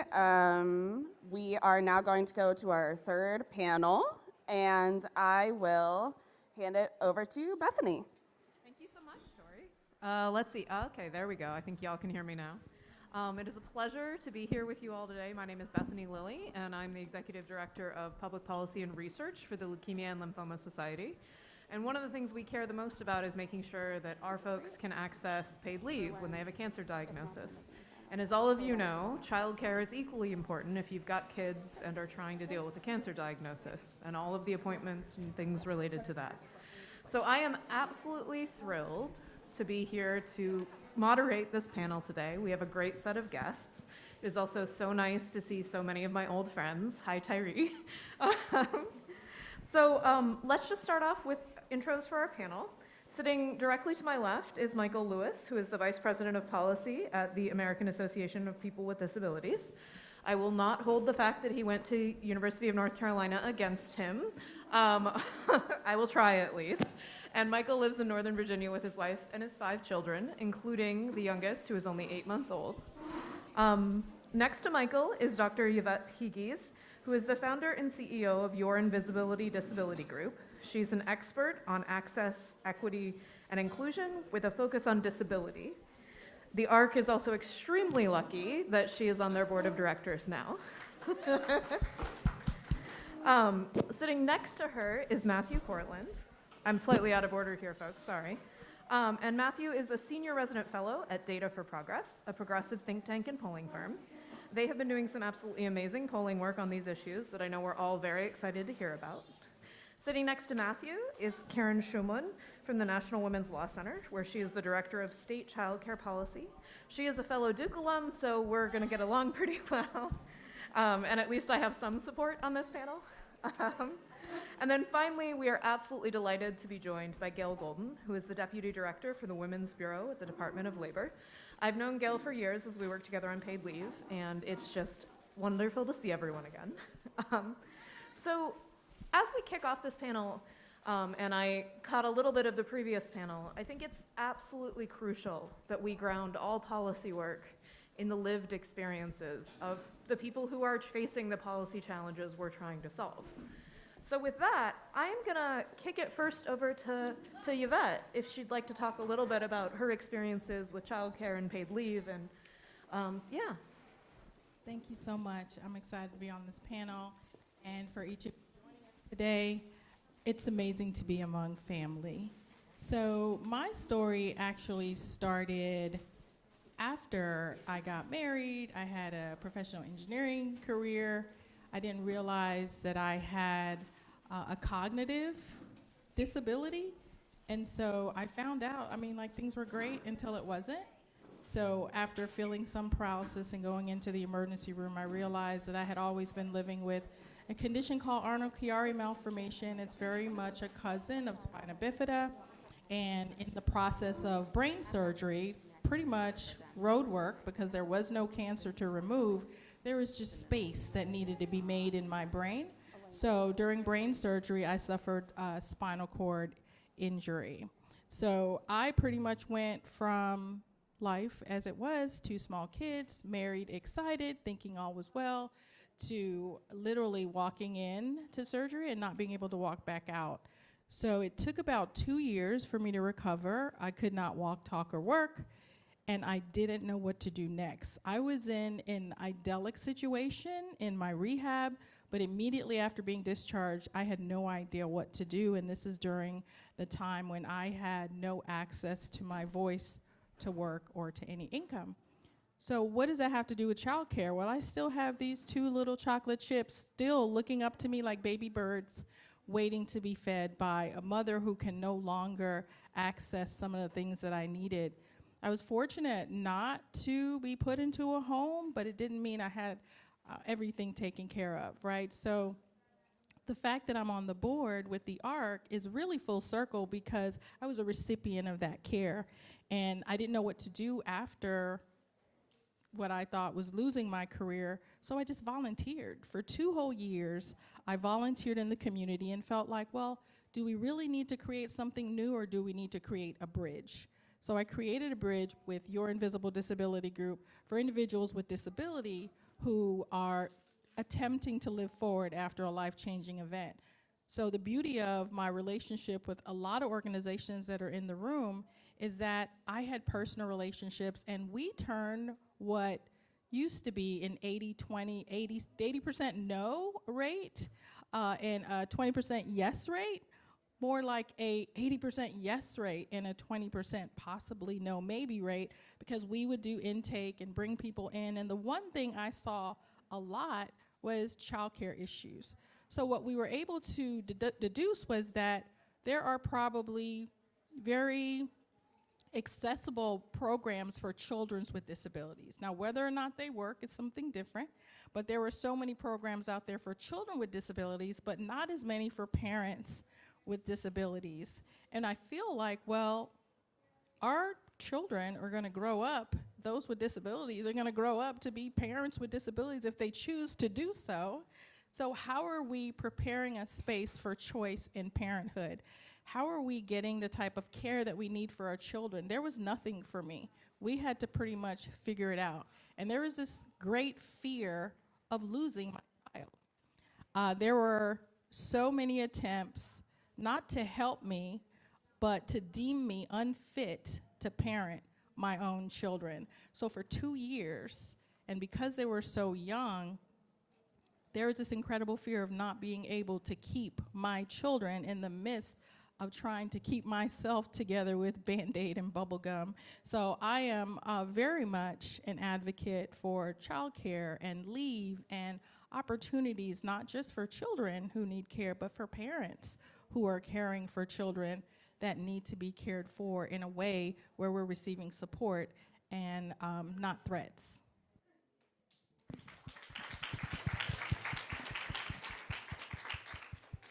I don't think I can clap because then the mic picks it up, but as much clapping as I can do here. Thank you, Yvette. So I want to turn it over to Michael, who is also a parent with a disability, to talk a little bit about his own experience. So my name is Michael Lewis. I have a full-time job where I am VP of Policy at the American Association with people with disabilities, excuse me. And in that role, I am up on the Hill. I am before the administration, lobbying for all the things that we need: paid leave, childcare, HCBI funding, employment opportunities. I am married with 5 children. My wife does not have a disability. And so, you know, we've always, I help her with bath time and bedtime and making food and housework. And there are some household tasks that I have had to learn how to adapt to. But last fall, while my wife was 32 weeks pregnant with a younger child, she got admitted to the hospital with pre-eclampsia and come to find out COVID.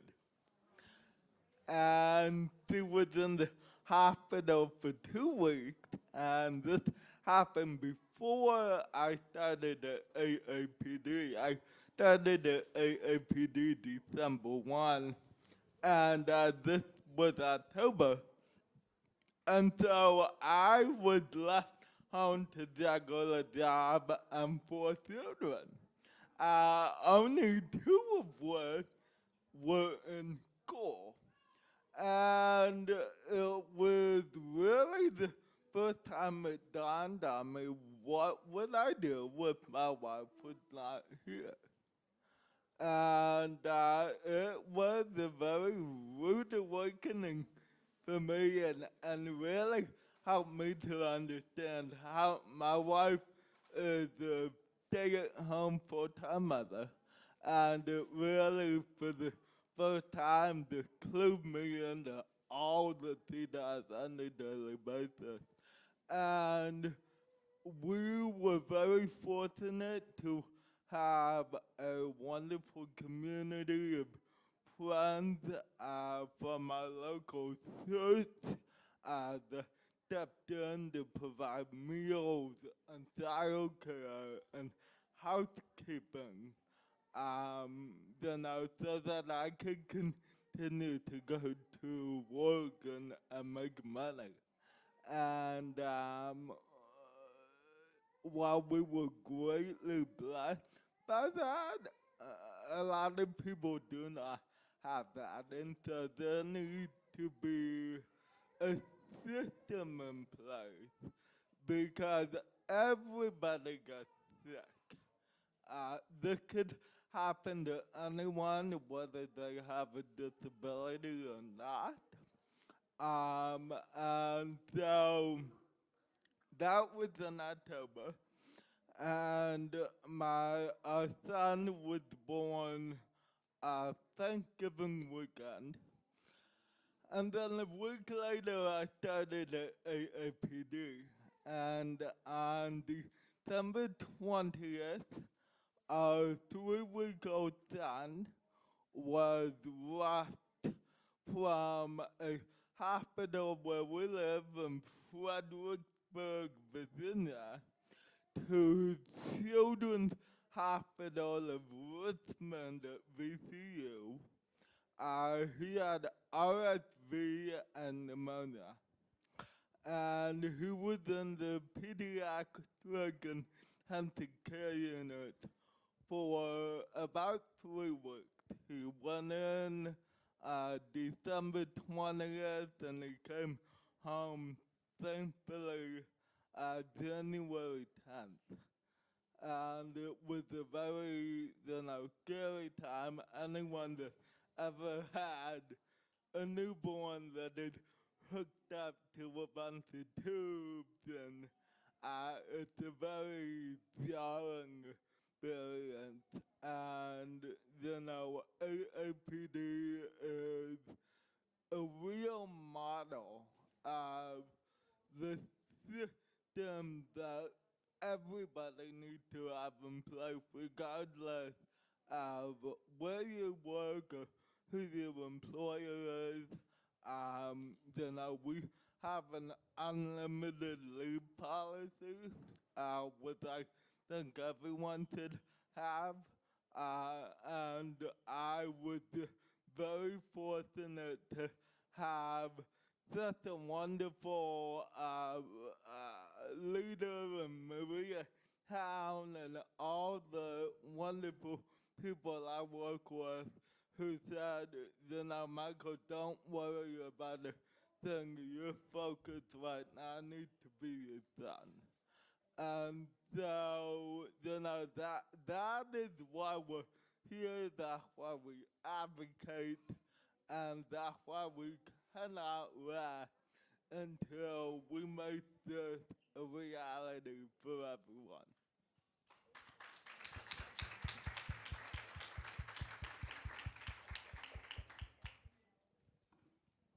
So, with that real life experience as a grounding, I wanted to turn it over to Karen to talk a little bit about the reality of childcare today. Thank you. It's a real honor to be on this panel. Childcare and early education is so important for helping parents with disabilities, children with disabilities overcome all of the barriers we've been talking about. And yet those very barriers make it so hard to access the childcare and early education that meets their needs. Childcare is a challenge for all families. I see many families here in this room who probably could talk about this a lot, who could talk about this more effectively than I could. But we know that childcare is expensive in 39 states in the District of Columbia. Childcare for an infant or toddler costs more than the cost of public tuition for college. The supply of childcare is very limited, only enough for for less than 1 out of 4 children with infants and toddlers are there licensed childcare spaces. And there is a federal childcare program, the Child Care and Development Block Grant, but it's designed to help low-income families afford childcare, but funding is sufficient so that only about 1 out of 6 eligible children receives help. So take all those challenges, and they're multiple times for a family who has a child with a disability or a parent with a disability. Based on some national surveys, we find that a survey found that 34% of parents with children with disabilities experienced at least some difficulty finding care, compared to 25% for parents with non-disabled children. Parents of children with disabilities often have to rely on a combination of arrangements: family, friends, neighbors, a special ed program, a child care center. They have to patch together. They also face more difficulties holding on to jobs while they're trying to make care arrangements that work for them. Parents of young children with disabilities were 3 times more likely than parents with children with non-disabled children to experience job disruptions because of problems with child care. As Dr. Pegues mentioned, there are programs to help children with disabilities, but unfortunately, due to gaps in funding and policies, they're often not sufficient to meet the need. There's a Head Start program, an early Head Start, which provides early education and preschool opportunities for children birth to 5. It places an emphasis on serving children with disabilities. At least 10% of children served are supposed to be, should be children with disabilities, and actually about 14% of children served, so more than the minimum. But again, funding is not sufficient, particularly for infants and toddlers. There aren't enough early Head Start spots. So there's an unmet need there. The Early Intervention Program under Part C of the Individuals with Disabilities Education Act provides important therapy services and other supports for infants and toddlers with disabilities and developmental delays and their families. And the Preschool Special Education Program under Part B, Section 619 of IDEA provides preschool education services. But again, due to federal funding, services aren't there enough there to meet the need. And we've been talking throughout the day about the shortage of care workers, the not enough care workers, and there's definitely a shortage of early intervention services workers tied to the fact that they're paid way too little. The Child Care and Development Block Grant, which I mentioned earlier, provides services to help families afford child care, including families of children with disabilities and parents with disabilities. But just a small percentage, maybe 1 to 3% of the children served by the program are actually children with disabilities. Now that's based on reported data. We don't know if maybe states aren't reporting the data, or maybe they're not identifying the children, or maybe they're simply not serving them, or children aren't accessing the services. Whatever the reason is, there's a gap there. There are provisions in the Child Care and Development Block Grant designed to reach families affected by disabilities. 5 states guarantee child care assistance for children with special needs, and about 30 states and territories give priority to these families. A few states have higher income eligibility limits for these families or waive co-payments for them. And 41 states have pay higher payment rates to these families with children with disabilities. But the higher payment rate for the providers is often very small, maybe 5%, 10% more. And in some cases, it's a negotiated rate, but that can be very burdensome and a bureaucratic process, and it can be very hard to access that higher payment rate. There were new regulations for the Child Care and Development Block Grant put out in March, and they're designed to make the program work better, and some of the provisions are specifically aimed at working for children with special needs and disabilities. For example, they require contracts to serve children, at least some contracts to serve children with disabilities. Now, most of child care assistance goes through vouchers, so a parent could take those vouchers, that child care assistance, for the program of their choice, but sometimes what good is that if there is not a child care option available? So the design is to try to incentivize more programs to be available. The new regulations are trying to make it easier for families to apply and access child care assistance, encouraging online applications, and using enrollment in other benefit programs to automatically qualify you. Because we know it's very hard to apply for any of these programs, and particularly for a family with a child with disability, with all of the hoops that they're already walking through, a parent with disabilities struggling to apply for child care assistance. So that's designed to make that work a little bit better. It's a work in progress. I did want to mention family, friend, and neighbor care is a really important option for many families who have children with disabilities. They often turn to families and friends who know the families, who offer them flexibility, but many of the programs I've been talking about are not sort of designed around these family, friend, and neighbor care providers, and it's really important. Any strategy for expanding access to child care has to include these family, friend, and neighbor care providers by providing supports, community-based supports, by making, there's a child and adult care food program, which is like a school lunch program for child care, but right now it's not very accessible for family, friend, and neighbor care, so it's important to make that accessible as well. So with that, I'll take the phone. Awesome. Thank you so much, Karen, for providing that wonderful overview. And with that, I would also like to turn it to Gail to do a little bit of talking around paid leave and maybe some of the work that the Women's Bureau has been doing. So grateful to be with all of you here today. Thank you so much for having me. I came to the work at the Women's Bureau as the Deputy Director from a long history of working on paid leave. In 2001, I had 2 things happen to me. I broke my back and I became a mom.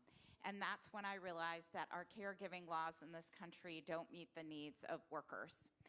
And like I'm quite certain all of you in this room, when you have an experience that you realize is affecting people, you want to be able to see that change yourself.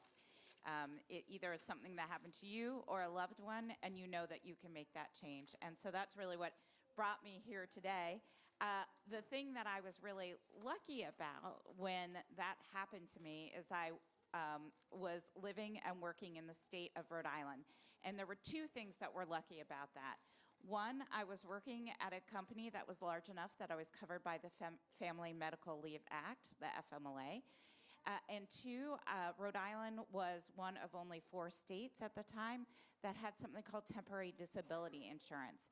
It is the precursor of what we call paid medical leave right now. But really what that was starting in 1942, the state of Rhode Island had workers paying into an insurance pool together so that when you had the need for a serious medical condition to be able to take time away from work, you could access that temporary disability insurance. So I was able to get that for myself, but didn't have that for my family members to be able to care for me. Now the FMLA is now 31 years, sorry. The FMLA, the Family and Medical Leave Act, is now 31 years old.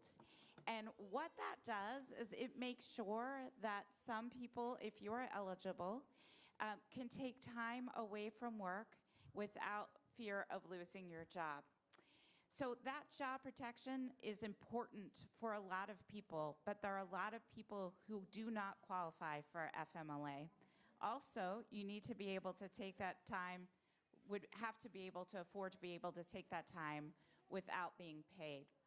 And so many states across the country have filled the gap in because what we know is that the majority of people in this country do not have paid family leave, and they don't have access to short-term disability insurance from their workplaces.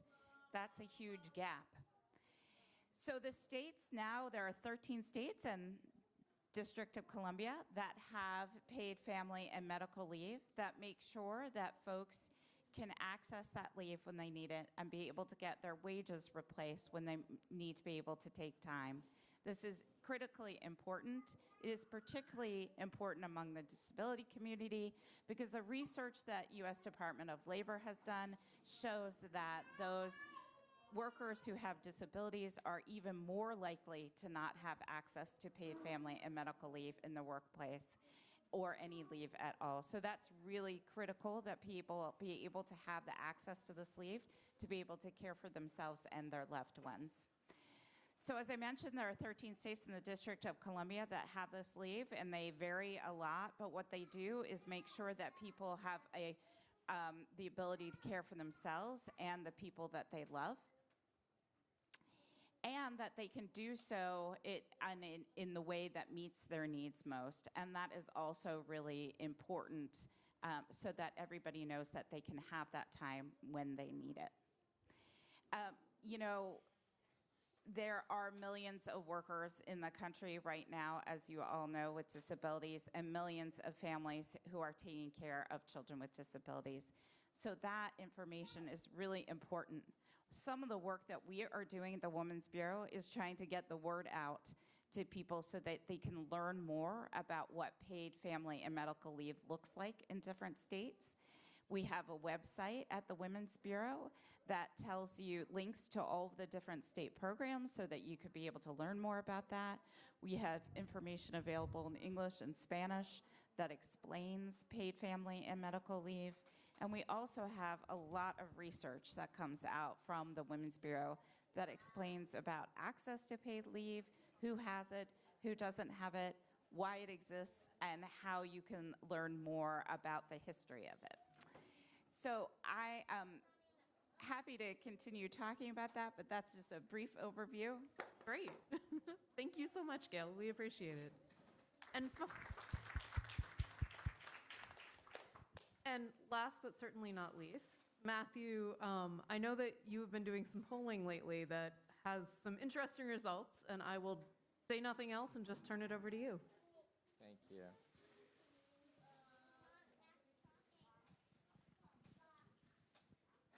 I would have been recognized as a medically complex child. Today I would if we had a time machine. Thanks to the work of so many people in this room, I'm thinking about Caring Across and iGen and Nicole, who can't be with us today, and Tori, and little lobbyists in particular, and AAPD.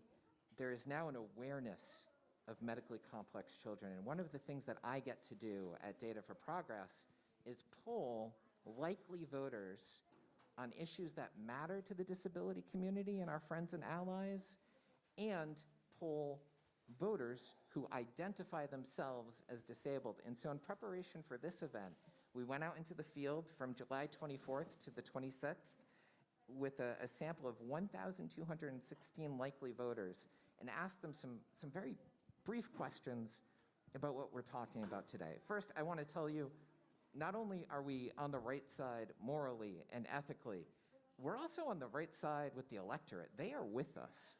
Home and community-based services are incredibly popular. If you ask likely voters if they support increasing funding so that folks can stay at home, 86% of likely voters support that. It is hard to find 86% of likely voters who agree on anything. They will, peanut butter and jelly probably doesn't poll that well.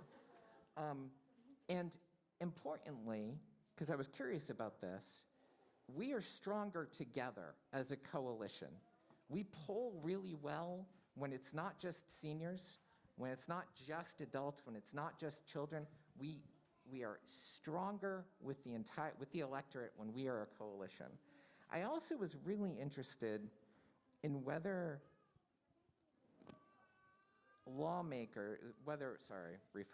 I was also really interested in whether the electorate supported increasing funding for essentially the nursing care that some folks have already talked about for kids.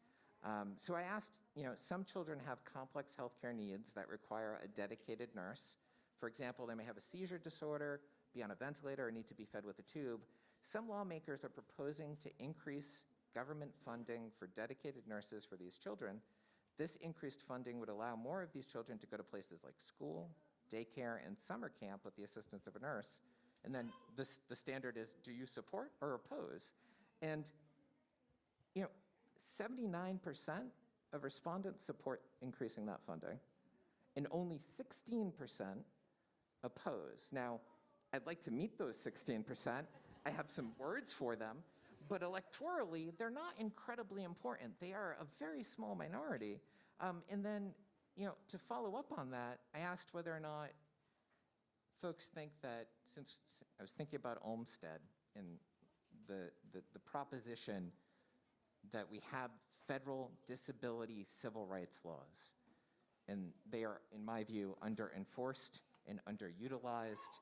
And do people, just everyday likely voters, think that schools, daycares, summer camps should or should not be required to allow children with disabilities, complex medical needs, and their nurses to participate in those programs? And without any further education, 63% of likely voters say yes, and about 25% say no.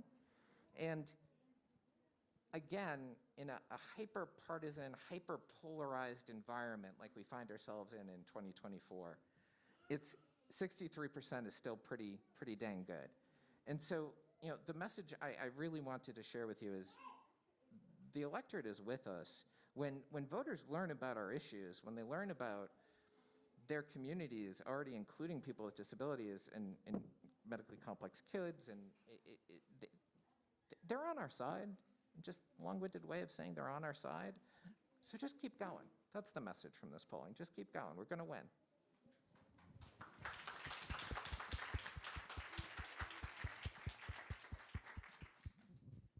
So I think with that, I would like to open it up to audience questions. And I already see a hand, but I am going to take moderator's privilege. And as we get microphones over to folks, I am going to ask Michael and Yvette if there is anything you would want to say to other disabled parents and to children with disabilities who are thinking about becoming parents, given your experience.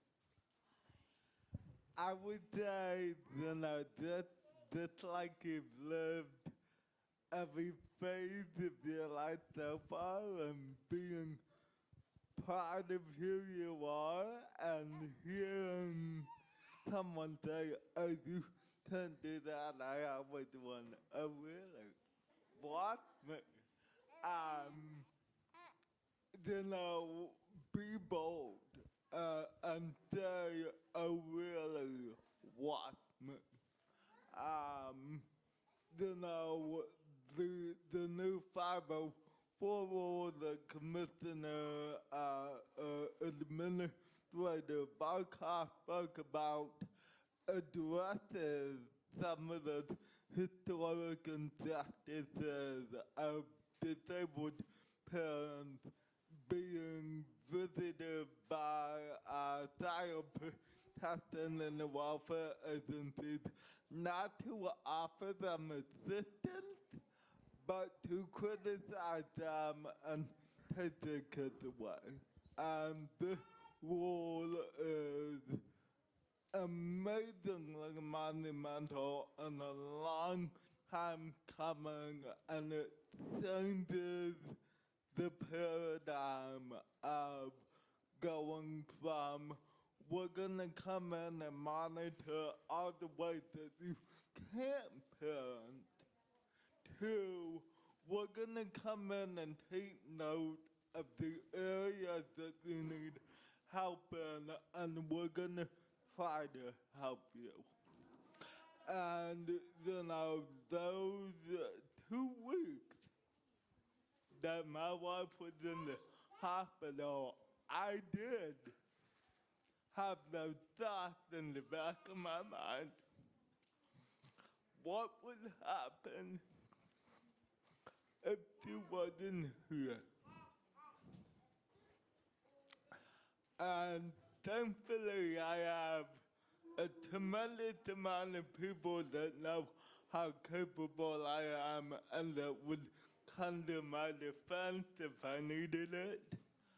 But it is extremely frightening to think about. And so if you want to be a parent, you know, we have a long way to go. But there are people across the country and in this room who have your back.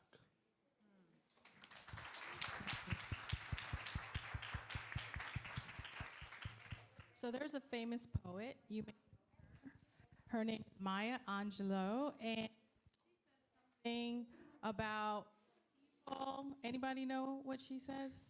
When people what? That part. So I bought.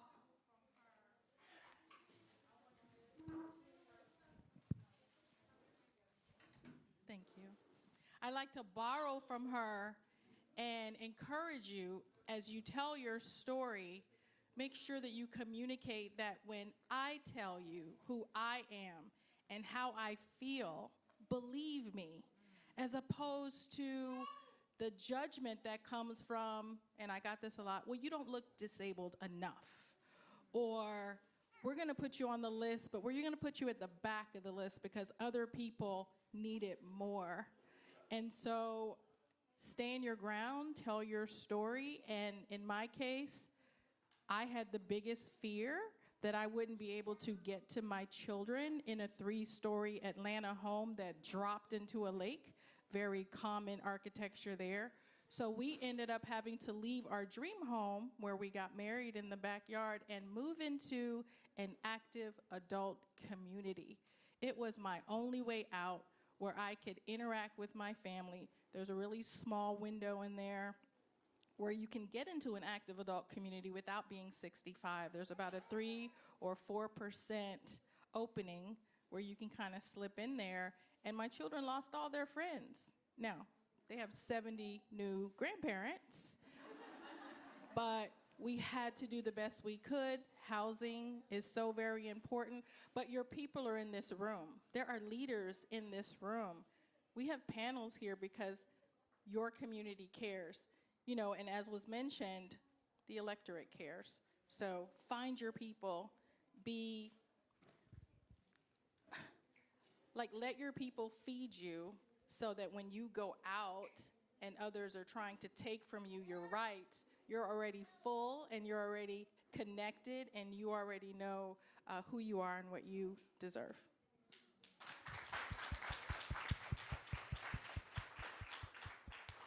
All right, I think we have a question in the back. Hi, it's me again. I'll try to keep it quick. Thank you again. It's always amazing to see adults speaking about their shared experiences. Really quick, one of the things that I thought about is healthcare providers mean very well when they're speaking to parents and what care will be like at home, but there's a ton of fear-mongering.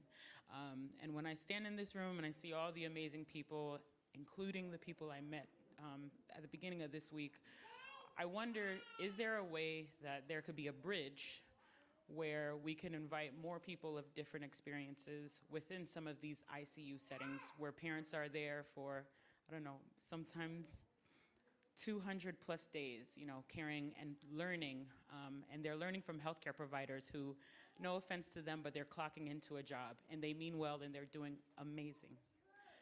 But the reality is we're going to move on and have a different life, and they're going to continue to fearmonger and say, you'll never do this and you'll never do that with your child. I would love to know if there's any other space. You know, obviously we're not there anymore, but it's amazing to see all the potential of what your child can be. Sorry.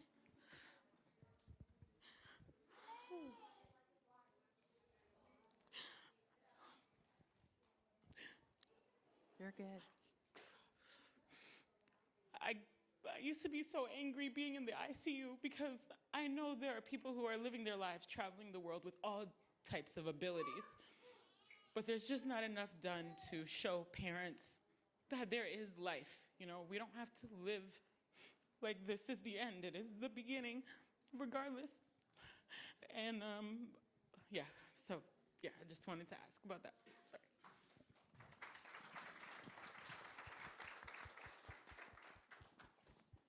That is so hard to hear, but I am so grateful that you trust us enough to share your heart and your incredible tears. They matter. I would say if it doesn't exist, create it. And I would also say that one of the things I was blessed to do is to give back. So during my volunteering, I did volunteer at a children's hospital, and the chaplain would call me in where the kid just stopped talking. They were tired of hearing all the things they couldn't do. They were tired of people walking into the room and telling them after a gunshot wound that their life would be okay. And so, you know, I was able to come into the room and look like they looked, live like they lived, and to share my experiences with them. But I ended up being the shoulder that the parents cried on to hear that, oh, wait a minute, yes, I travel. Yeah, I went back to school. Yeah, I'm involved in 21 different adaptive sports. Yeah, I have kids, and I can still have kids. And your child's life is not over. And while you're getting 100 different pamphlets with the possible things that you can do, let's talk about the things that you need. So that was the intake and why we created intake. So there are people in this room, there are policies that don't exist. So I trust with your passion and just your being in this room that you can create that and make that happen, not just for your child, but for all children. So thank you for being such an amazing parent.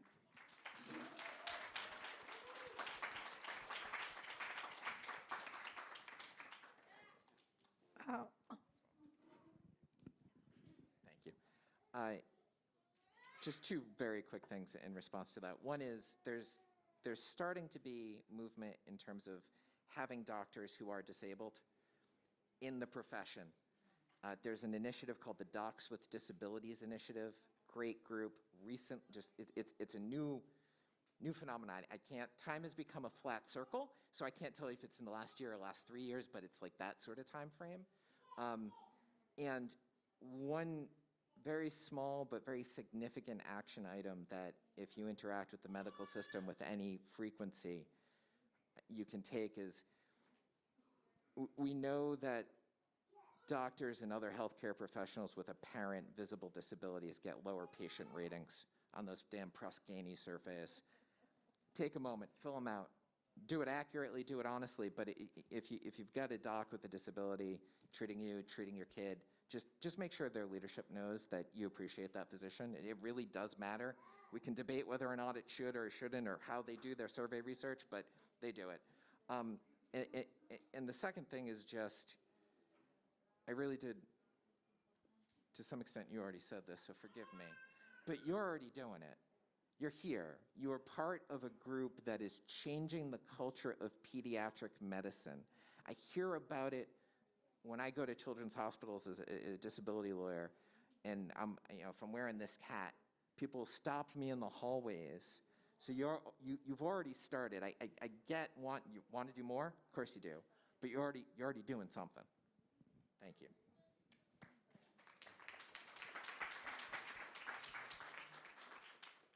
All right. Please, go ahead. Hi. Hello, my name is Ingrid Bach. I am from National Domestic Workers Alliance. I am a caregiver. I'm very proud caregiver because I love my job. I'm very happy to see too many champions at front because this is something they give me more, I'm sorry, my English is not very good, but it's something like I feel very proud, and I want to feel, like you. I want to see like you. I want to be like you. Thank you so much. But I am undocumented, and I hear about too many organizations they have for the people needed. But I want to know if those organizations support the immigrant people, because the problem is sometimes for the situation, they don't have documents. Some people, they have scared to go to ask about help. But I want to know if there's something accessibility for the undocumented people. Thank you. Thank you so much. Gail and Karen, can I kick it down to that end of the? Sure. I mean, I can certainly start off with just a statement that because child care programs and paid leave programs vary substantially from states, different states have different rules. I think anyone in this room who works on Medicaid is very familiar with that answer, and I'm sorry. It's very much the same for paid leave and child care. Karen, I don't know if there's anything you want to add. Well, first of all, I want to be like you. So, yes, that is there are barriers, and the work we do at the National Women's Law Center tries to make sure that the programs we're advocating reach all of the important caregivers that are doing this work, documented or undocumented. And we know that there are many, particularly, a lot of the family friend and neighbor care work we do. We're advocating for many of those and looking for systems that fall outside of those programs that have these restrictions. It's important to provide various supports to make supports for all caregivers accessible in multiple languages. And there are efforts to be more inclusive towards immigrant caregivers, including, for example, in Colorado, they've made licensing available to any caregiver, regardless of immigration status. So there are some initiatives like that. We also see on the access to child care assistance side, the federal program has restrictions on it. It is available to children who are citizens, regardless of their parents' immigration status. Vermont has an initiative that goes a step further, and it's available to all children, all families, regardless of their entire immigration status. So there are efforts, and we are working at the National Women's Law Center, and we're glad we have your very strong voice working with us, for that effort. So. I have been informed that we are out of time, but if you want to chime in, you can feel free. Okay. The paid leave laws do vary by state. You can go to the U.S. Department of Labor's migrantworker.gov website and learn about the laws that can help you. It's important to know that your documentation status and your labor rights are separate things. And so there are things like we released, along with National Domestic Workers Alliance sample employment agreements that are up on the Women's Bureau website, and they're available in 8 different languages, that explains what your rights are and what you should be asking of an employer. And it helps both employers and workers understand what their rights are in the workplace. So do hope that you will take a look at that. It's very helpful for anybody, really, even if you're not working in that as a domestic worker, to be able to understand that. And that's for people who are working as home health aides, as nannies, and cleaners.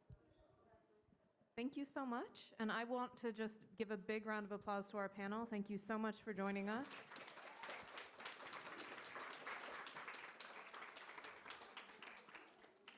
And with that, I believe I am turning it over to Tori or Jamie. Hi, thank you. You're free to go. Not all of you, the panel. My bad. So sorry, I'm right in front of you. Great. Quickly, before we invite up the next panel, we'll switch some chairs. I also wanted to make sure that folks know that on this floor, there is a gender-neutral / family restroom available if anyone needs that. And as a reminder, there are note cards and pencils on your tables for if you have any questions during the panels. Thank you.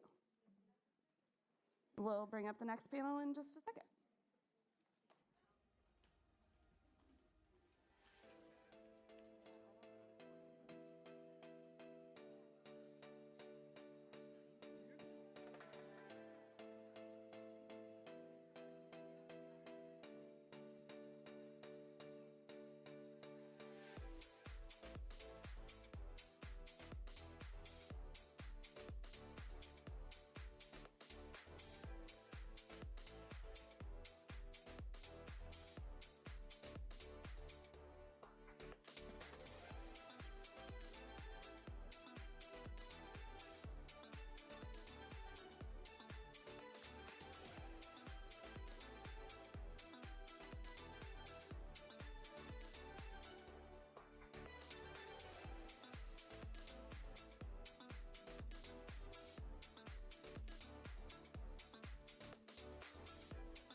Could I actually swap that out for you real quick? I'm so sorry. This one's better. Trust me. I was thinking maybe I put my phone on silent too.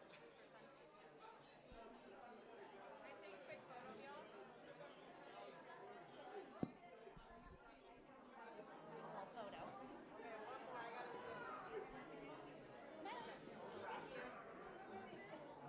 Oh, wait, one more. Can we do one more photo? Yeah, thank you. We had one person not looking. Excuse me. Can we do one more? Can we do one more? I'm trying.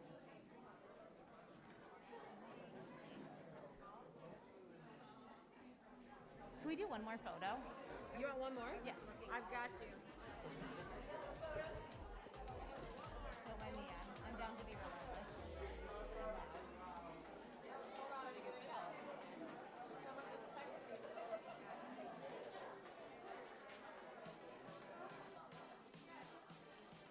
Okay.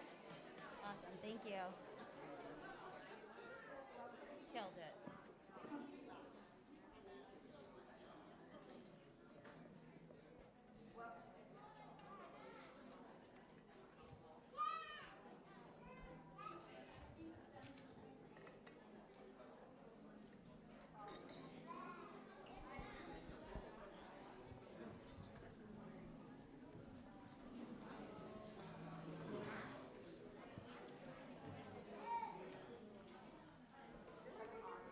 Hello?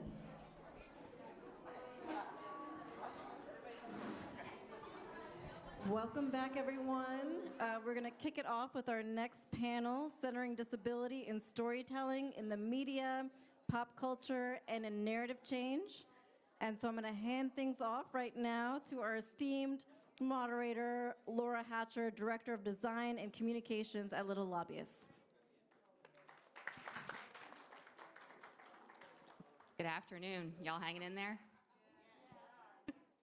All right. So, as I was introduced, I'm Laura Hatcher. I am the Director of Design and Communications with Little Lobbyists, a family-led organization that advocates for the healthcare, education, and inclusion of kids with complex medical needs and disabilities, like my son, Simon, who just turned 18, is beginning his career as an artist, and who has cerebral palsy, hydrocephalus, epilepsy, autism, vision and hearing loss, physical and cognitive disabilities. My daughter, Olivia, is also here, and she's a rising senior in neuroscience and philosophy at Johns Hopkins, and she also happens to be immune compromised. Like many parents of kids like mine, advocacy is just part of caring for my family. So in 2017, when the House repealed the Patient Protection and Affordable Care Act, better known as the ACA or Obamacare, my family joined with a small group of other families like ours to visit Senate offices in person as legislators considered whether or not they should finish the job and strip access to care from my kid and millions of other people. We brought our kids with us because we wanted decision makers to meet the people that they were impacting. And we shared photos and stories of children like ours that had been sent to us from other families all over the US. And we asked our legislators to please protect the care that we need to survive. I can say without any hyperbole that telling our stories saved our children's lives in 2017. 7 years later, Little Lobbyists is still sharing our stories to create awareness of the issues that impact us, to provide representation, to end ableism, to build community, and raise the support that is required to create the change that we need. I believe in the power of stories, which is why I am so excited to introduce you to this panel of incredibly impressive storytellers. And I'm going to introduce each person and let them share a bit more about themselves. And then you know how this rolls. We'll get to questions. So I wanted to start with Meyer Album Haig on the end down here. And Meyer is the founder and executive director of the Disability Culture Lab. a nonprofit disability media and narrative lab. The mission is to shift the narrative on disability from fear and pity to solidarity and liberation, and move the needle on ableism from indifference to action. So. Thank you. Hi, I'm so happy to be here today, and thank you all for being in community with me and with all of us. I'm a trans, mask, non-binary, disabled human. I've been disabled my whole life, invisibly disabled my whole life, and visibly disabled for the last 5 years or so. And I'm so excited to start a conversation about culture and narrative change, because for much of my life I've been fed stories about disability and about what kind of sick I am and being the wrong kind of sick by non-disabled people. And I think that those stories have been so toxic and so damaging to our communities and so damaging to me. And I believe that a really big part of this conversation is going to be shifting that by telling our own stories. So really excited to be here. Thank you for having me. Thank you. Sarah Luderman is the Disability and Aging reporter at the 19th. She's based outside Washington, D.C. Prior to the 19th, she worked as a freelancer covering disability policy, politics, and culture for publications including The Nation, The American Prospect, Radio Lab, and Vox. Her reporting in The Nation was shortlisted for the 2021 Deadline Club Mosaic Award, which recognizes excellence in coverage of disability, ethnicity, sexual orientation, gender identity, social justice, equity, and inclusion. Most recently, she was a 2023 National Press Foundation Long-Term Care Crisis Fellow. Hi, everyone. I'm really happy to be here. Can you hear me okay? Okay. So I am a white person with a shaved head wearing a blue floral dress. My name is Sarah Luderman, and I've been a journalist probably for the last 6 or 7 years. And I'm one of a handful of disabled journalists covering disability now. I'm really proud to be part of sort of like the first group of us doing that. I'm autistic and partially blind, and I have some experiences in the IDD community, and those are things that I bring with me to my reporting.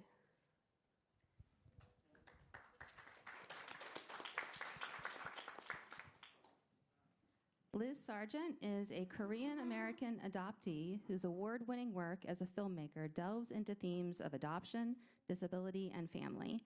Liz's personal experience as the middle child of 11 siblings deeply influences her creative vision.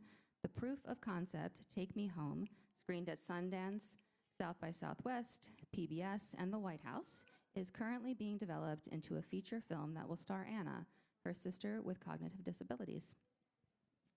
Hi, how are you? Thank you for having me.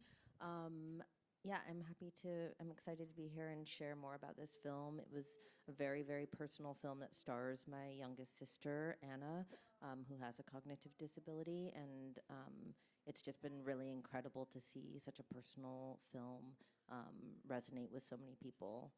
So thank you. And we have Israel Winston and Rico Winston here.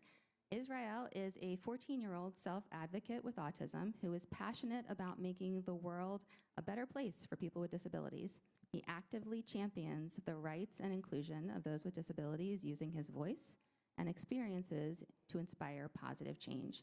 His dedication to advocacy reflects his beliefs in a more inclusive world and understanding for everyone.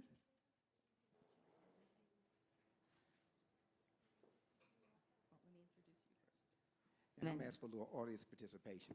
I want everybody who can to look around the room and look at all the amazing people and the beautiful faces.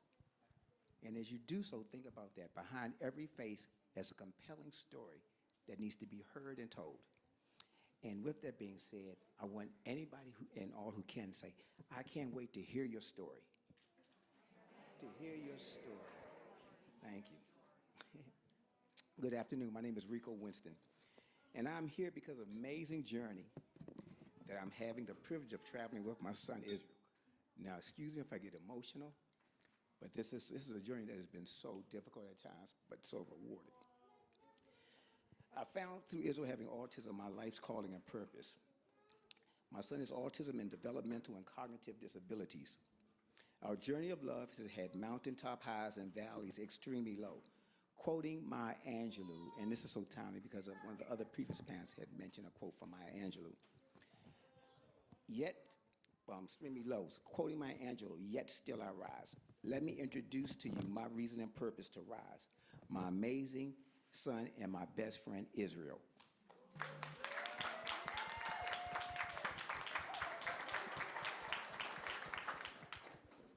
All right, hello, everyone. My name is Israel Winston. I'm 14 years old. I have autism, and I have not only advocated for myself, but also for other children. I had the opportunity to be in several movies and to participate in numerous interviews and television interviews.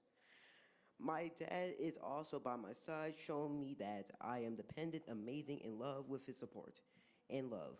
I have learned that caring for and respecting each other is how we change the world.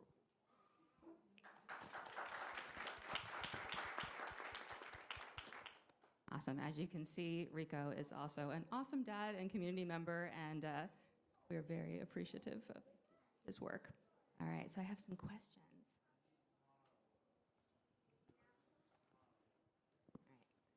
Here we go. Meyer, so many of us in the disability community are struggling with day-to-day survival. And therefore, so much of the focus has been on direct services and mutual aid. Why is it so important for our community to focus on this very big concept of culture change? And how do we go about creating that change when basic dignity feels out of reach sometimes?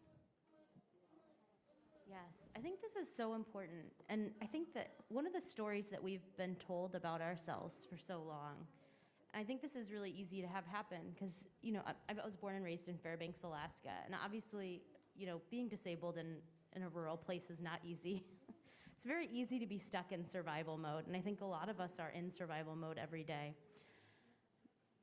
And the reality is that a lot of folks in philanthropy, a lot of folks in politics, they say, you know, we could cure this disability. We can cure this.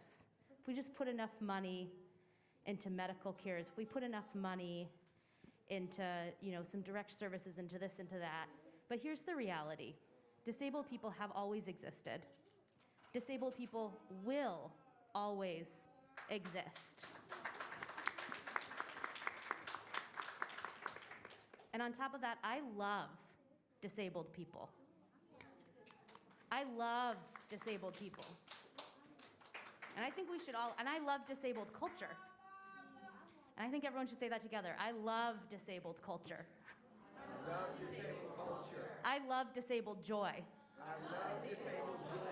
I love disabled people. I love disabled people. We deserve that. Disabled people deserve to thrive as we are, where we are now. And yes, we do deserve to survive, and we deserve those direct services. We deserve that direct support, but we deserve more than that. We deserve more than what philanthropy has been offering, more than what direct services have been offered to us, more than what government has been offering to us. And we will not achieve liberation where no body and mind is left behind without culture change, without a shift in hearts and minds and the way that people view us and in the way that folks are telling stories, because we cannot survive in a world in which people are telling stories about us without us. Because those stories are hurting us. They are causing toxic harm to our communities, and we deserve more. And that is why I think it's so important that we embrace narrative change and that we get the funding that our community deserves, because so many other our community, which exists in all communities, to be clear, because disability is key to every social justice issue, from Black liberation to gun violence, from climate change to reproductive justice, from decolonization and land back to environmental justice. There is not an issue that disability justice does not touch and that our disability community is not involved in. And we will not get the liberation that we deserve unless we get culture change, unless we change hearts and minds. And so I think that's so key. And that's not, It might seem really lofty and big. We need this big North Star, and we do need it. We need to know what liberation is. But it starts real small. It always has started very small. And we've got lots of folks who talk about this and have been talking about this for a long time. It starts with small groups of people like us envisioning freedom together. It is not something that is gifted to us by politicians. No politician can gift us that. Politicians have not been gifting freedom. It's not a thing that they're in the business of doing. We envision it. And Mia Birdsong talks about this and the ways in which, communities have taught this practice of envisioning freedom for so many generations, that Black folks have had this practice, Mia Birdsong talks about, of envisioning freedom when the US government has refused to gift it. What a beautiful tradition. And that's what we need to do, and that's what this storytelling is about. Storytelling is one part of that path. And disabled Black people were right there, envisioning that freedom, right? Key to that tradition. Storytelling is a part of that visioning of freedom, telling these stories about what it looks like to start building towards that North Star of liberation. And so it might seem big and it might seem lofty, but that doesn't mean that we give up on the direct services. It doesn't mean we give up on the mutual aid. It doesn't mean we give up on the community that we're building together. But at the same time, we have to envision something better. It's taken a long time to get this broken. It's going to take some work, a big group project to fix it.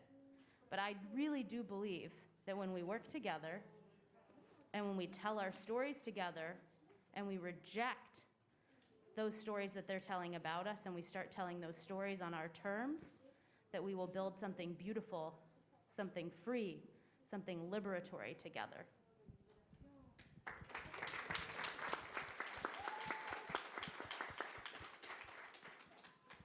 Could not agree more. And the more we tell our stories, the more people are seeing themselves represented and are brave to come forward and tell their stories too. We have families who are with us in advocacy for the very first time today. And it's because the people in our community are stepping up and sharing their stories and encouraging other people that they can do it too. So if you're here for the first time today, shout out.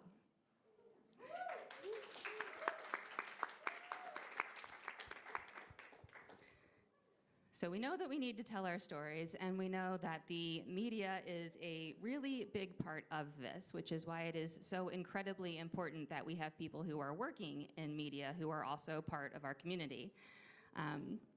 However, as we know, disability representation widely in the media is a challenge for many reasons, including a perceived lack of interest, and a tendency to usurp the stories of people with disabilities and focus on their caregivers instead, or to turn the narrative into inauthentic, either tales of woe or inspiration, you know what, because this is a family organization.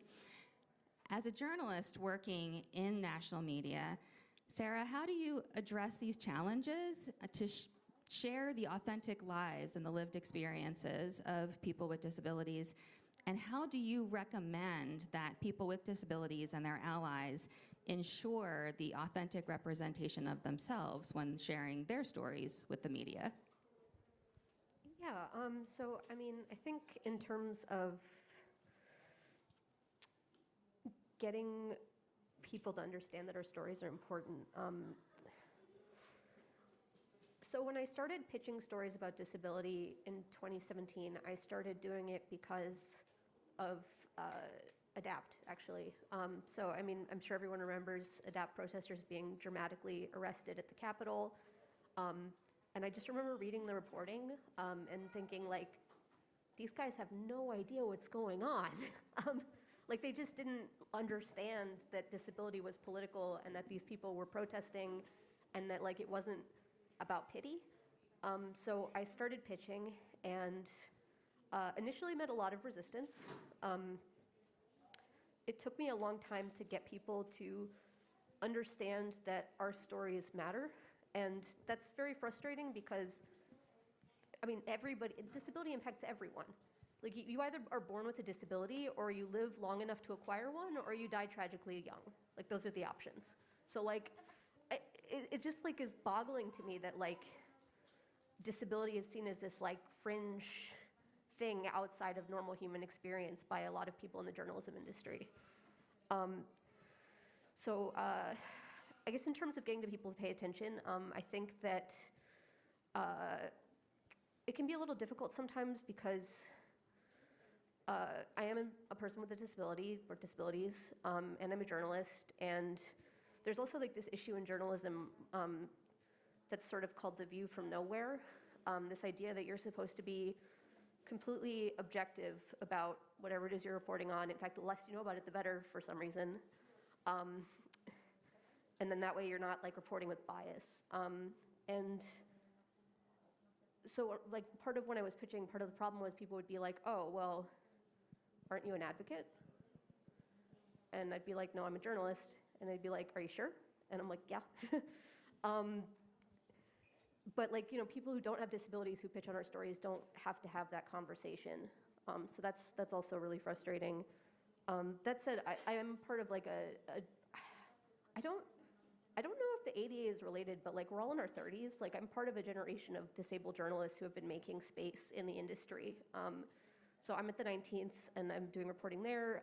There's Eric Garcia at The Independent.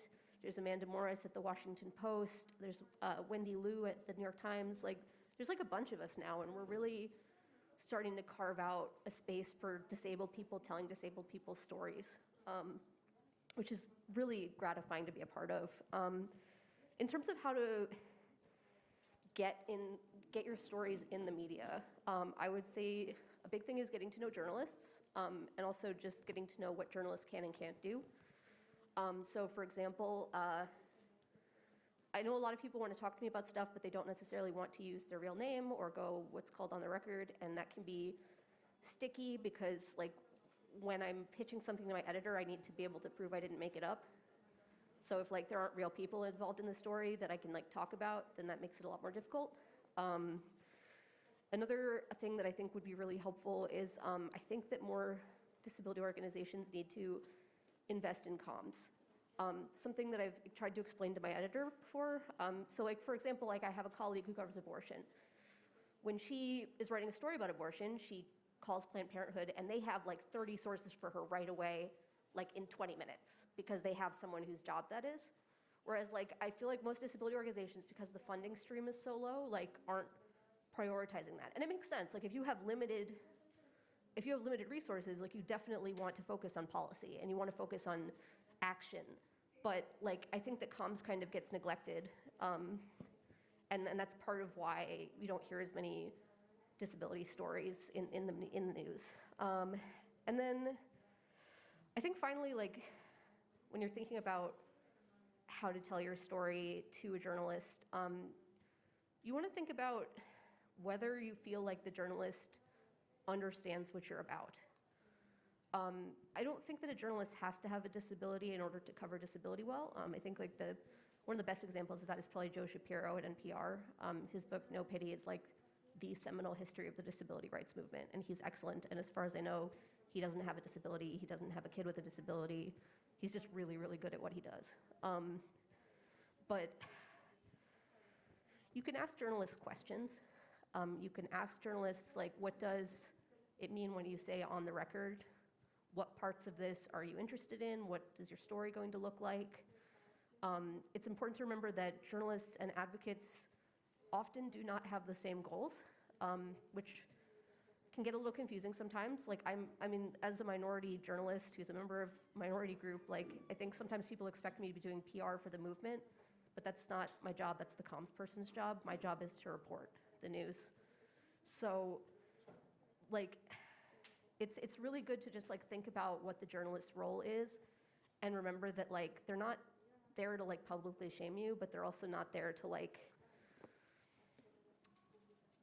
they're not your PR person. So like when you talk to them, you have to be really aware of that. Thank you. Yeah, we learned that one the hard way.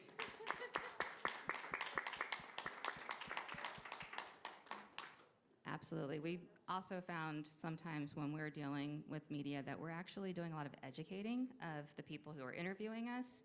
And, sometimes it won't even be until after something is published, and then you're like, oh, that is really not okay. But you have to kind of call back and engage in conversation in order to hopefully get better outcomes the next time. But yeah, thank you.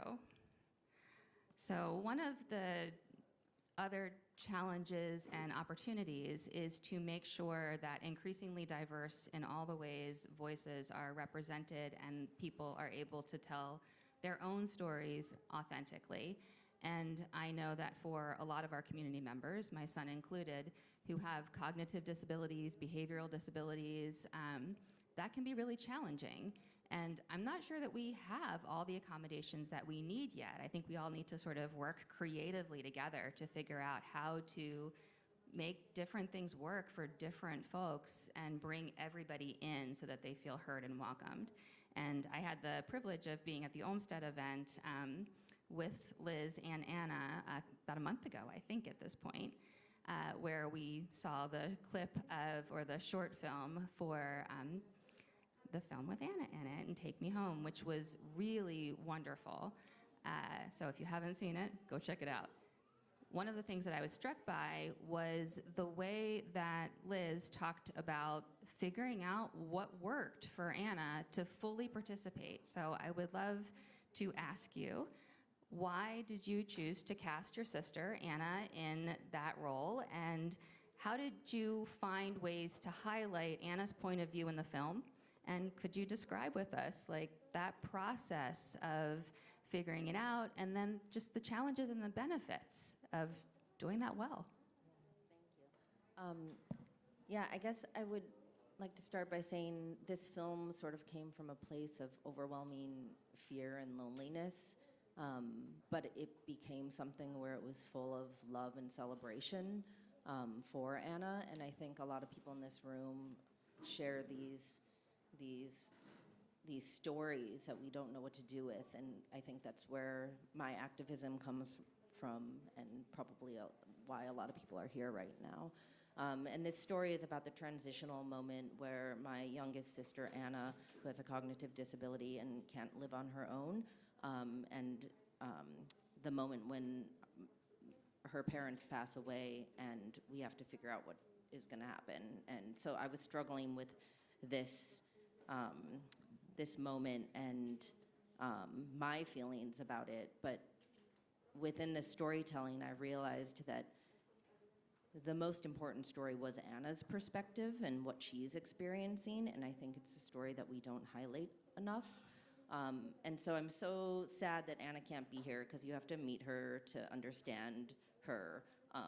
And I don't want to put words into her mouth, but Anna is, an amazing human being who's smart and witty and spicy and empathetic, and she's just a lovely human being who has very little short-term memory, and so the way she articulates herself is very specific to who she is, and that's what I love about her, and that's what I wanted to preserve and highlight. So it's not a documentary, it's a narrative film, and so the challenges of making a film in this way was about how to create space to empower her to be herself.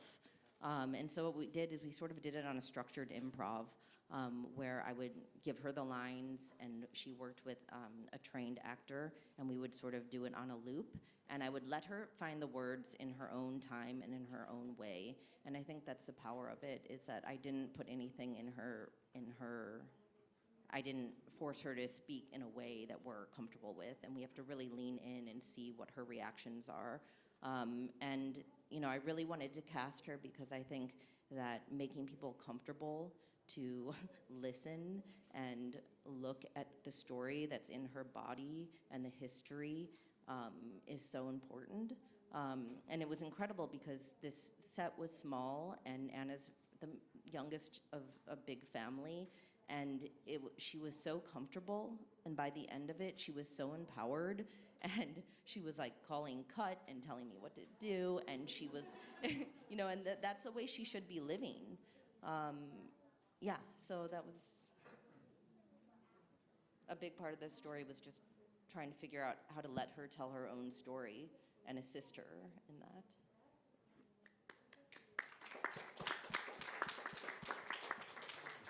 so important. I was lucky enough to meet Anna, and I got to experience her art directing some photos, and yeah, she was great.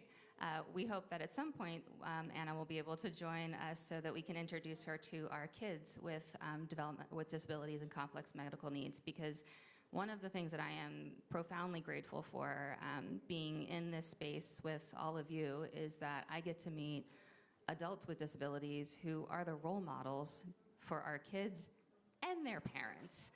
Y'all tell us more about parenting than anything else could, because you have different lived experience and you're able to provide perspective that we deeply need. So first of all, thank you for that. We appreciate your help raising our children. And we view our role as parents and caregivers as helping to raise the next generation of disability leaders, because they have such amazing role models to look up to. So one of your future advocacy leaders, I'm pretty confident, is Israel, and I would love to ask you 2 questions. So my first question is, what is it that you want people to know about kids and teens who have disabilities?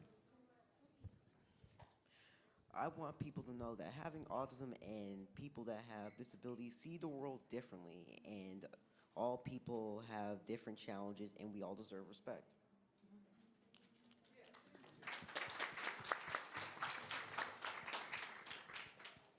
And what would you like other young people with disabilities like yourself to know about advocacy?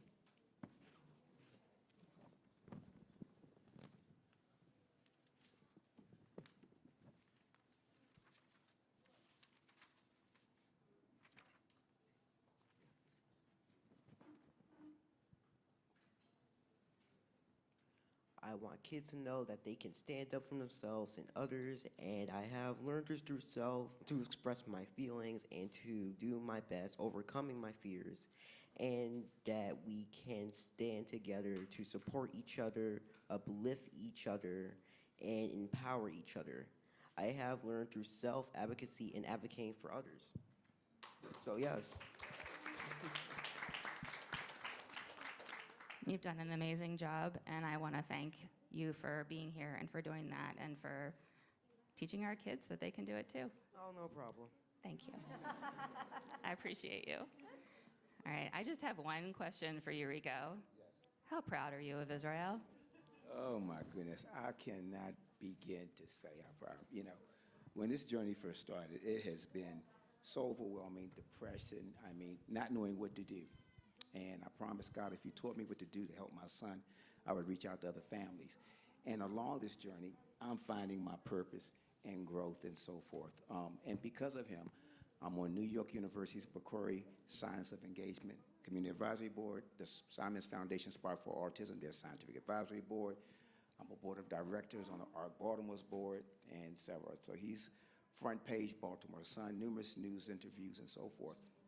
And because I also was the keynote speaker for World Autism Day at the Inner Harbor in Baltimore, and World Autism Awareness Month.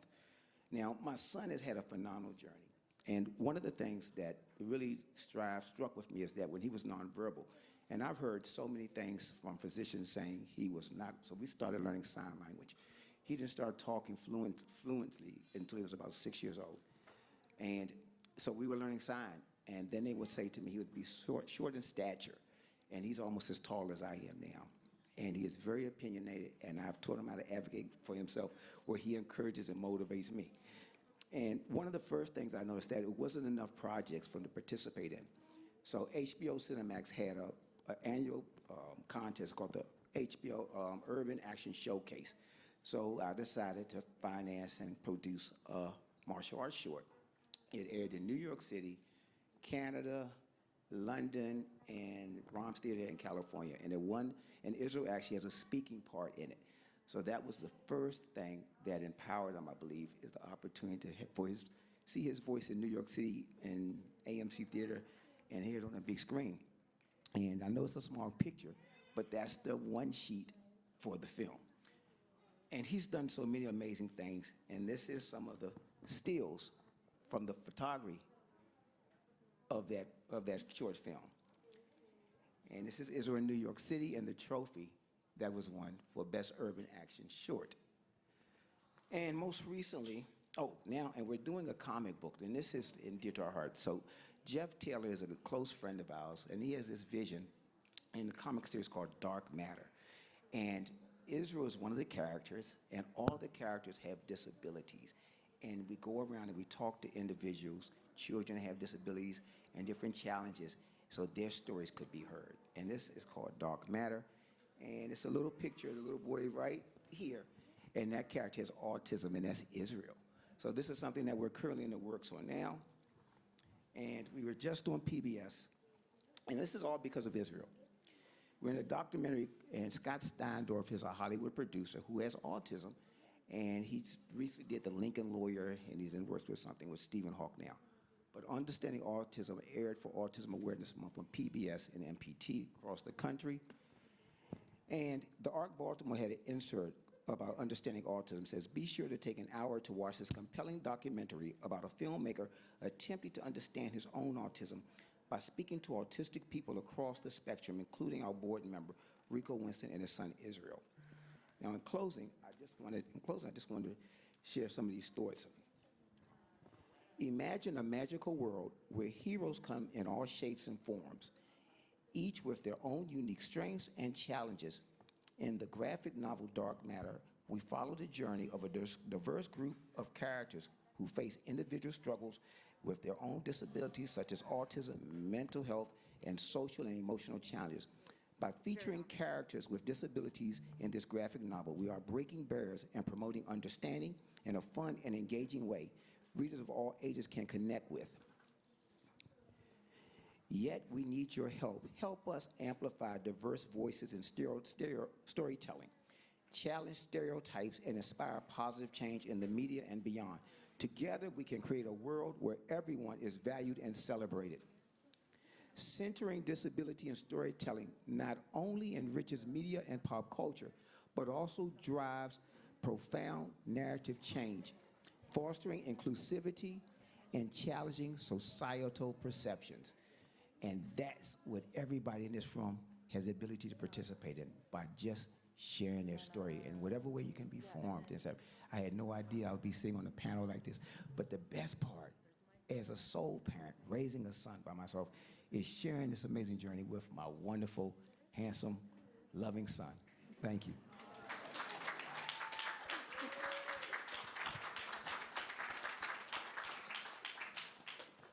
So you're like a legit action hero.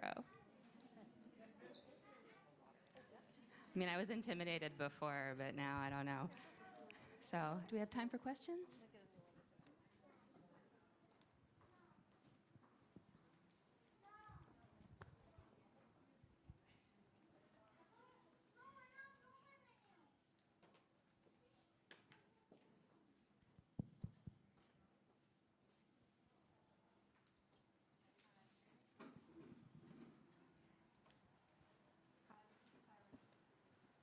Hello. I just wanted to know more information about the PBS special. Has it already aired or? Yes. Yes, it was streaming, and it's still streaming on PBS, and it's called Understanding Autism. So we can go like on PBS.org? Yes, you can go to pbs.org and find the link for Understanding Autism. Awesome. And I wanted to know more about your film. How can we view your film? It is also on PBS. Oh, awesome. Everybody go to PBS, yeah. What's the title once? It's called Take Me Home. Take Me Home. Yeah, and we're developing it into a feature. And I just wanted to say one other thing just about representation in general is that Anna in this short film and in the feature is the lead character. She is 95% of the film. And in the making of this and thinking about how to share her voice, it was really important to make her the center of it. Like so often, disabled characters are the burden, or it's about the parent story, or the love relationship of the sibling. And this is all through her perspective. And I think it's just, we found that audiences really connect to her more because we've focused her, and that's exciting.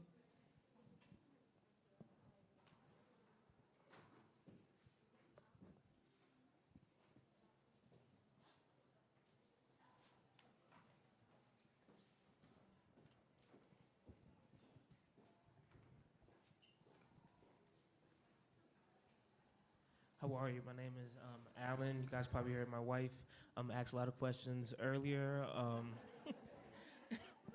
But I met Rico and Israel yesterday, so I was just, and a lot of great people as well. But I wanted to ask you, as I look around the room, how do we get like more dads involved? Because that's something we talked about yesterday. But it's like in my heart, I'm like, I know there's more guys out there who have these situations that we deal with. What is it that we can do to get these brothers together so that we can come and meet like this and share our stories? Well, I'd like to start it. I can answer that to a degree. So I'm a facilitator of the ARC Baltimore has a dads group, and Kenny Krieger Institute in Baltimore is now starting one that I'll be a facilitator with one of the doctors, physicians at Kenny Krieger. That's the calling that is very different, particularly with men of color and the minority communities for some reason. I guess it's the denial. And I went through a period of denial too. And just woe is me, and not knowing what to do. Because I was in the Marine Corps for a long time, so I thought I could fix everything. And it doesn't work that way. But the way I've learned is being around other fathers, just as we sat and had a heartfelt conversation about it. And that's what it takes is sharing and talking. So with all the men here, reach out to other men. And women, encourage your spouses, your boyfriends, whatever, to come and support. Because as much as you look around the landscape, that's one thing I see, and my son see all the time. He doesn't see people that actually reflect what he looks at when he sees in the mirror, but even as a man. So it's just a matter of us working together and doing it as a team effort. The same thing with we change the landscape of the media, social perception, and so forth. It takes all of us to put effort into it.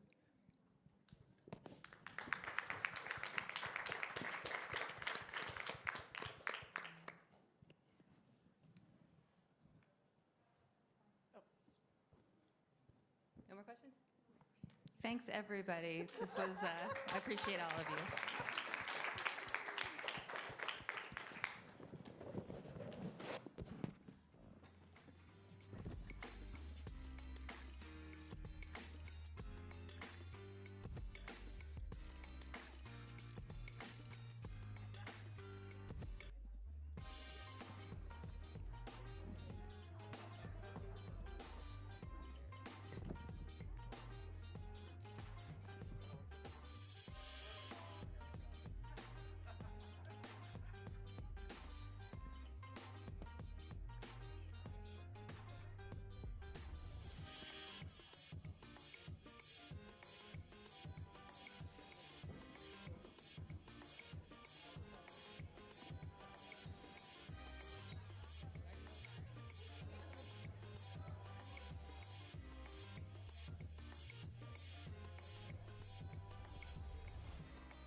Headphones okay?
All right.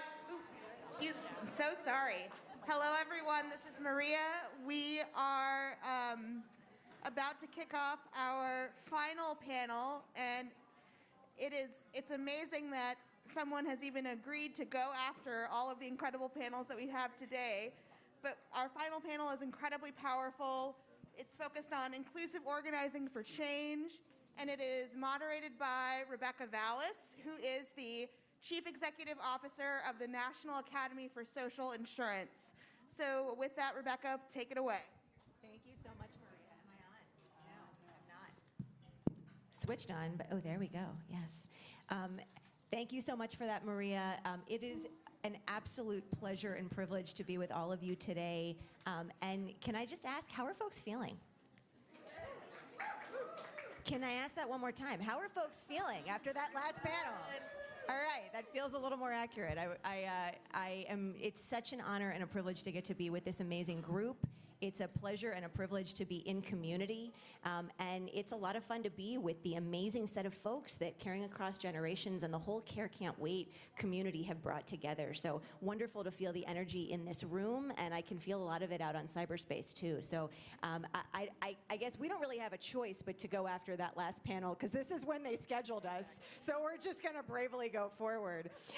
But we do have a pretty amazing lineup for you today. So what we're going to be talking about in this concluding panel today is inclusive organizing and what that looks like. And I just want to sort of say that inclusion is a word that's become in a lot of spaces something of a buzzword that sometimes doesn't have a lot of meaning. The way that this panel is going to be getting into this conversation is deep and full of what it means to do inclusion and to think about the word inclusive in a way that is full and rich and meaningful. And the phrase that's in my mind as I think about this conversation that we're going to have and the way that everybody who is part of this panel approaches this work is a phrase that is very well known to the disability community. That phrase is nothing about us without us. And that's not a phrase that fell out of the sky. It's not a saying people came up with for no reason. It was birthed because of generations of otherization. Generations of exclusion, of exclusivity, generations of tables where power is held, where people with disabilities were not sitting there, right? Policy choices, decisions getting made that were not ones that included disabled voices. and disabled views and disabled perspectives. And so it's kind of perfect that this conversation is happening at the end of the day, because after everything that's been talked about today, the question is, what can you all take away from everything you've been hearing, everything you've been learning, all of these amazing conversations, and what can you actually take that brings it into your work? And that's a lot of what this panel is going to be getting into, not just how are each of them living and breathing and embodying nothing about us without us, but how are they doing that in ways you can learn from and bring back to your communities, and also bring as living bridges to all of the spaces that we walk in every day. So I am going to go ahead and introduce our amazing panel. But as we have this conversation, the words "nothing about us without us" are very much in my mind and really undergirding everything we're going to be discussing. So right here to my left, we have Linda Capato Jr., Senior Director of Partnerships and Engagement, Caring Across Generations. Wave a hand. Sitting next to Linda, we have Stacy Kono, Executive Director of Hand in Hand, who's doing some amazing work to organize employers of domestic workers. I'm so excited to hear about that. Wave a hand, Stacy. And then right next to, you got fans in this room, Stacy. Right next to Stacy, we have Sabrina Davis, who is Policy and Digital Specialist with Social Security Works. Love having Sabrina with us. And then over on the end, but last certainly not least, we have Dessa Cosma, who's the amazing Executive Director of Detroit Disability Power, doing amazing work to organize in Detroit. Wave a hand, Dessa. All right, so give it up for our amazing panel.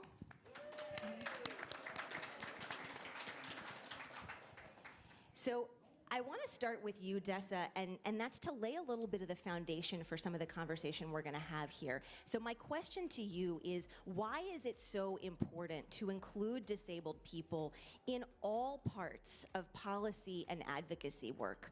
And what happens when disabled people are not included? Well, thanks for jumping right in, Rebecca, and thanks so much for having me today. I'm really glad to be here. I mean, as was said earlier, disabled folks are part of every community on Earth. So there can't be an issue that doesn't impact us and that we don't have an opinion about. So just if you're actually serious about making real change, if you're really serious about solving problems through policy and culture shift, then you have to include disabled people if you're trying to get anywhere meaningful. And so, you know, as disabled people, we know where the cracks in the system are because we fall through them on a daily basis. If you're trying to fill cracks, don't you want the folks who know where the cracks are best to be the ones designing the solutions to fill those cracks? So it's actually a question of both strategy and values. Strategically, we need to be there if we're serious about solving problems. And also, if we say we're about inclusion, we have to actually be about inclusion. So this kind of goes to part of your question, Rebecca, about all parts of policy and advocacy work. We need to be in positions of leadership. We need to be there telling our story. We need to be raising the money. We need to be developing the strategies. We can't just be the tokens that you roll out to say, oh, look at these folks, they got needs. We got to be leading the charge as well. And so we really do not only need to be in every part of social change, whether that's housing or transit or education or healthcare, we also need to be at every single level of those changes, leading the work, directing the work, and working in collaboration with others who are impacted by the systems that are currently oppressing us. And this actually really requires non-disabled people to grow and evolve. If we're there in meaningful, leaderful ways as disabled people, that's gonna challenge the ableism that unfortunately all of us disabled and not are swimming in, and it will make non-disabled people uncomfortable, but that's actually part of us solving problems. That's actually the other part of the work that happens that maybe isn't the stated goal of a policy reform or an organizing drive, but that discomfort and that growth is actually what allows things to change for real over time. And I think that last conversation about culture shift and narrative change is really related here. And then to your final question about what happens when disabled folks are not included, I think two really terrible things happen. One is we're not living up to the values that we profess as people who care about justice.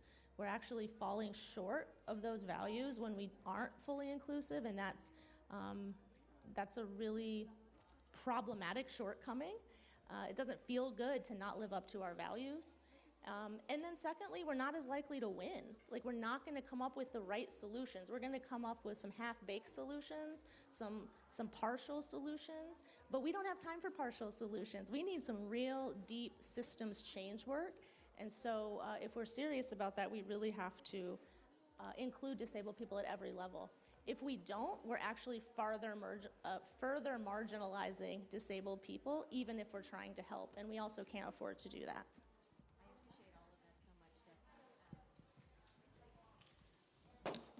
We go and do a little mic trade. Thank you, friend.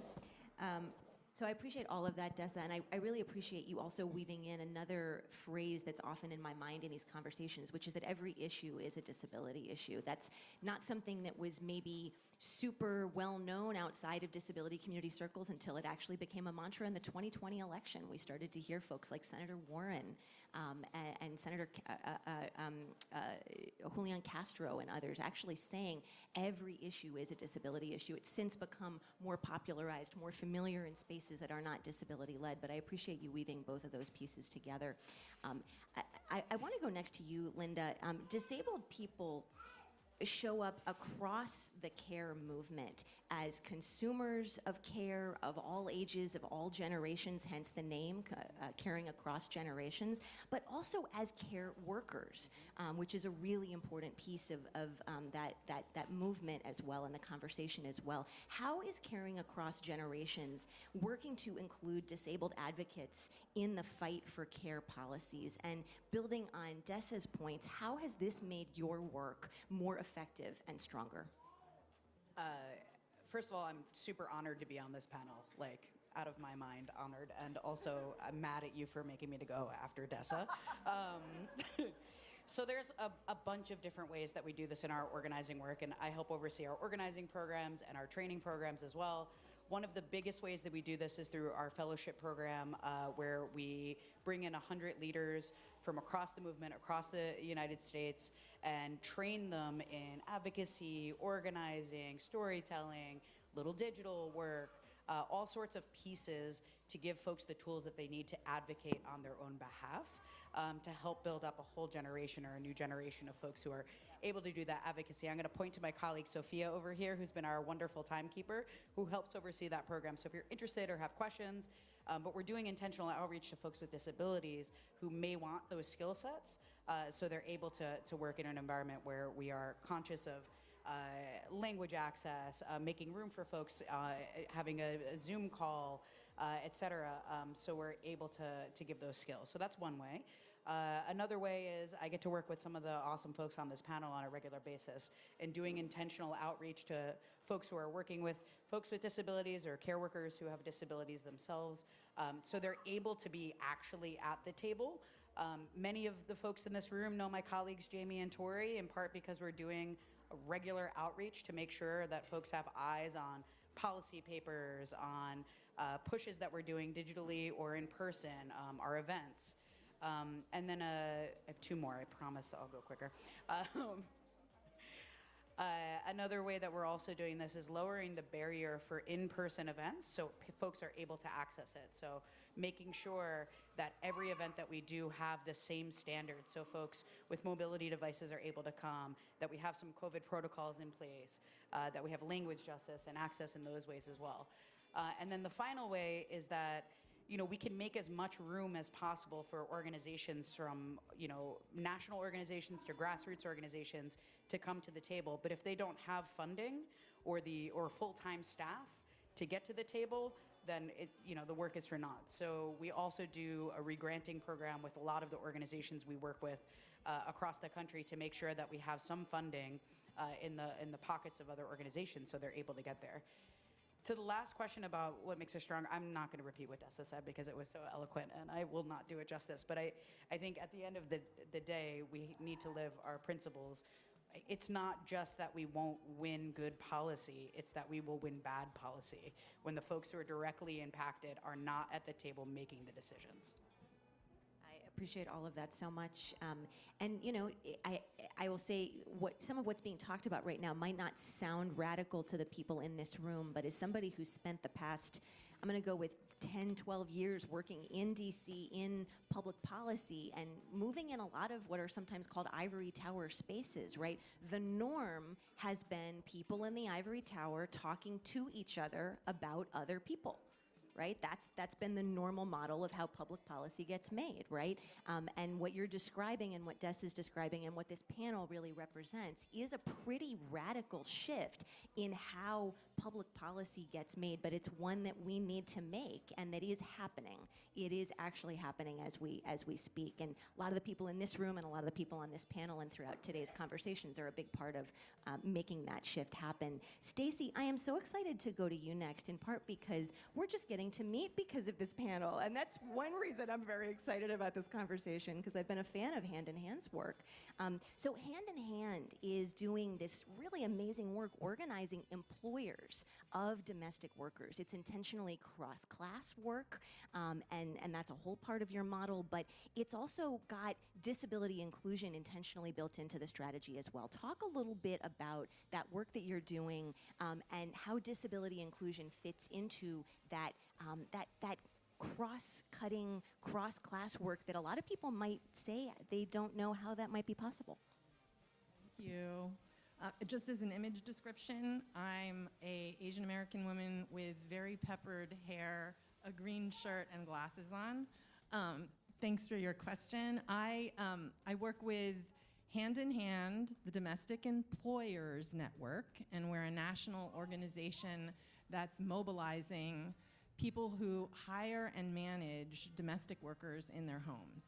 So our members include parents, older adults, family caregivers, and people with disabilities who are all united in fighting to make sure that domestic worker and care worker jobs are family sustaining and that all of us can access the care that we need.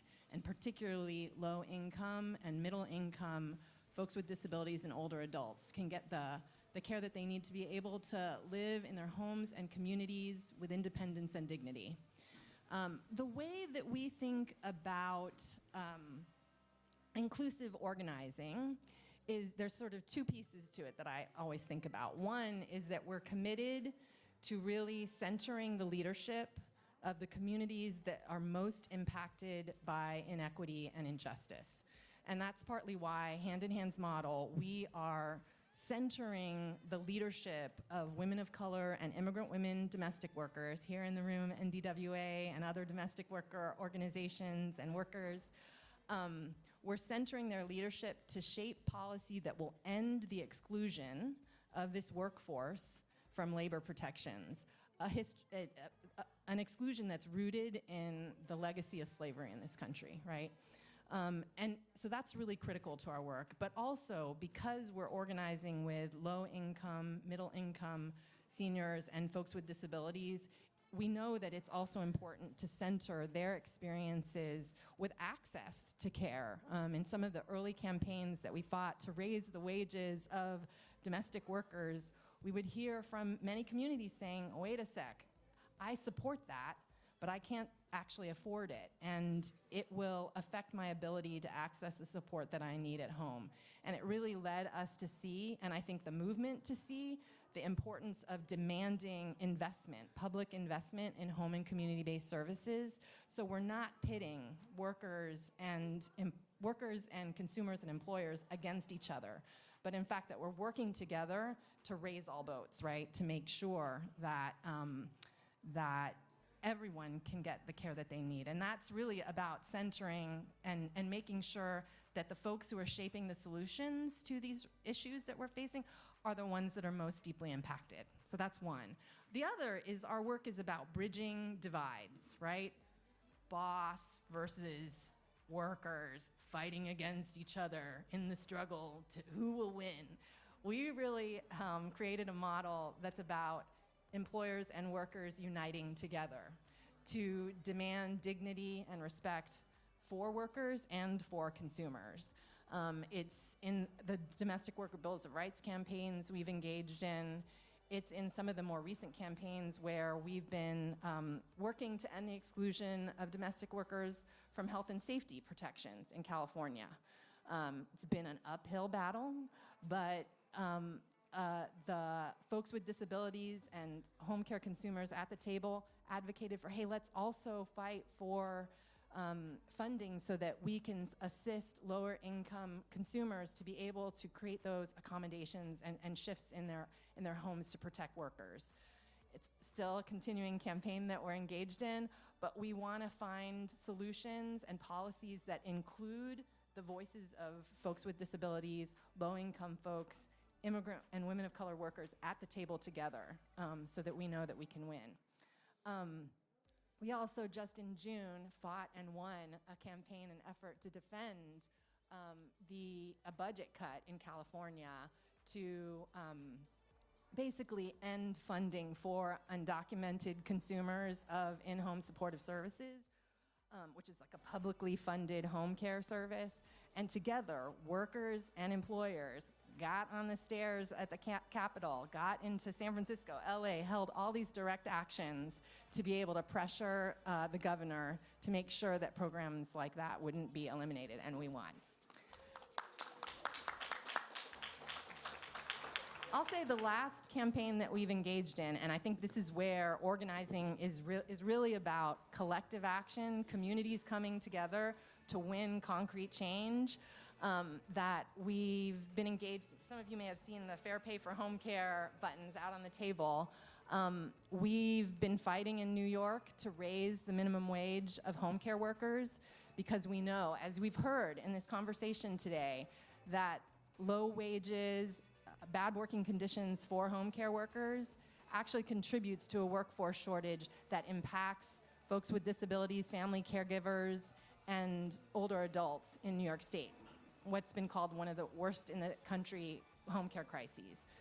So we've been fighting and won in 2022 over $7 billion investment in home care, continuing to keep that fight up, right, to be able to ensure that both home care consumers, folks with disabilities, older adults are getting the support that they need, but also that those jobs are good jobs, right? That those are jobs that really bring dignity and respect to domestic workers and home care workers. So those are the ways that we're really intentional about including folks with disabilities in our organizing. I love those stories, and also thank you for bringing some of the wins, right? I mean, this work is hard work, and we've got to celebrate the wins, and a lot of these wins happen at the community level, right? The stuff here in Washington often is a little bit later. Washington's a lagging indicator of often where our communities are. As you were speaking, Stacy, there's a phrase that I love from an interview that Adrienne Marie Brown did. If you're not familiar with Adrienne Marie Brown's work, look her up. And that's that organizing is time travel. And I love that, and I think about that whenever I hear about organizing wins because of the power and the magic that can shift, right, that can happen. We end up in the future, right, because a little faster because of collective action. Sabrina, I'm going to bring it over to you next. So you're here speaking with your Social Security Works hat on. You wear lots of hats. You're often the Gen Z voice of Social Security, among other issues, but Social Security Works organizes around a whole bunch of different issues that intersect with care, Social Security, Medicare, Medicaid, prescription drugs, right, and several others. How does Social Security Works bring together the aging and disability communities, and with great intentionality, I might add, and what lessons or examples can you share, given that that's another really important divide to be bridged? Hi, everyone. Can you hear me good? Thank you. My apologies. I was at Broccoli City this weekend. I've lost my voice. For a quick image description, I am an African-American woman with a big old afro, a pink crocheted sweater on, black skirt, black shirt, black socks, black boots.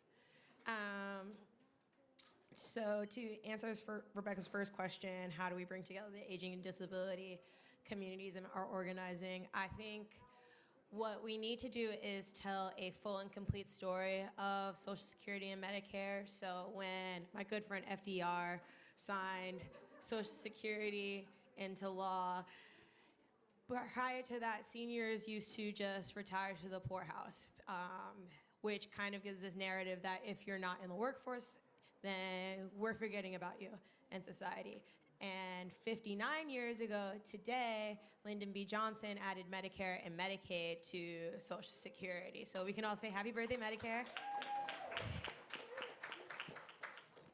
So again, like what's especially important outside of organizing is that when you grow old, I'm sorry to break it to you, but there are no perfect seniors who don't get sick, don't get disabled, and can work until they die in their work boots. And the same could be said about disability communities. Just because you're not able-bodied doesn't mean that you don't have a lot to contribute, and also that you deserve to be punished for something that is completely outside of your control. So with that in mind, bringing those two ideas together is what we like to call intersectionality in our progressive spaces. And coming to this panel, what I thought of especially was the words from the Combahee River Collective that, in summation, say that when we lift up people that society often forgets and put at the bottom of their social stratification ladder, and we elevate those groups, everyone else comes up along with them. So as someone who is an organizer in digital spaces, I want to be sure that my message is getting to everyone and I'm communicating to them in a way that they can communicate back to me. Two brief experiences of mine were I'm a digital organizer. I make memes. I'm Gen Z. I do social media. And we do Hollow Meme every year, and we make a lot of Social Security memes and how Republicans are afraid to expand the program. Boo. And I added an image description to one of my memes, and one of our followers responded, and she goes, "No one ever puts image descriptions on political memes. Like, it's usually that sort of doomsday, like, this is what horrible thing is going on in the government. We need you to call your senator right now." And just being included in that, I was like, wow, that's something that really matters. Like, even just putting a smile on someone's face, I don't know, was really important to me because, again, disabled joy matters and disabled voices matter. On Medicare's last birthday, I was with a group of seniors who traveled down from New York, and they were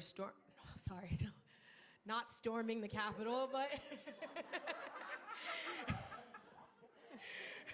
Careful, Sabrina. This is how rumors start. We were doing a takeover, and I remember I had seniors in walkers and wheelchairs and with different mobility devices going into these representatives' offices and saying, "Hey, I got you elected 10 years ago, and I still haven't seen SSI be updated. We just got Build Back Better at the time and the Inflation Reduction Act, so prescription drugs prices went down and out-of-pocket prices got capped for seniors. However, there's still more work to be done, and again, we cannot get comfortable here when we're uncomfortable and we're facing those tough realities where issues aren't acceptable, or we are not accessible to everyone, then we're not going to see any change. Change is uncomfortable, but in the end, it helps elevate all of us." Thank you, Sabrina. And just to say, there's so much more that each of our panelists could get into than we'll have time for today. But I also just want to give some serious kudos to Social Security Works for how you organize in coalition as well. You guys bring together groups that don't sit at the same table in any other space, right? That otherwise work on some of the same issues, but don't otherwise talk to each other, except for the Strengthened Social Security Coalition, which also, thank you, prioritizes programs like SSI. So another way you guys do this. So Dessa, I'm going to come right back around to you, and then we're going to do a little lightning round. And then I think if we have time, we're going to take a question or two from you all. So one last question to Dessa to round us out. And Dessa, I want to give you the chance to talk about Detroit Disability Power's work. You gave some really important opening and grounding framing for us before, but I do want to give you the chance to tell the story behind the organization and some of the lessons that you can share from your early work, which is entirely disability-led. Thank you so much.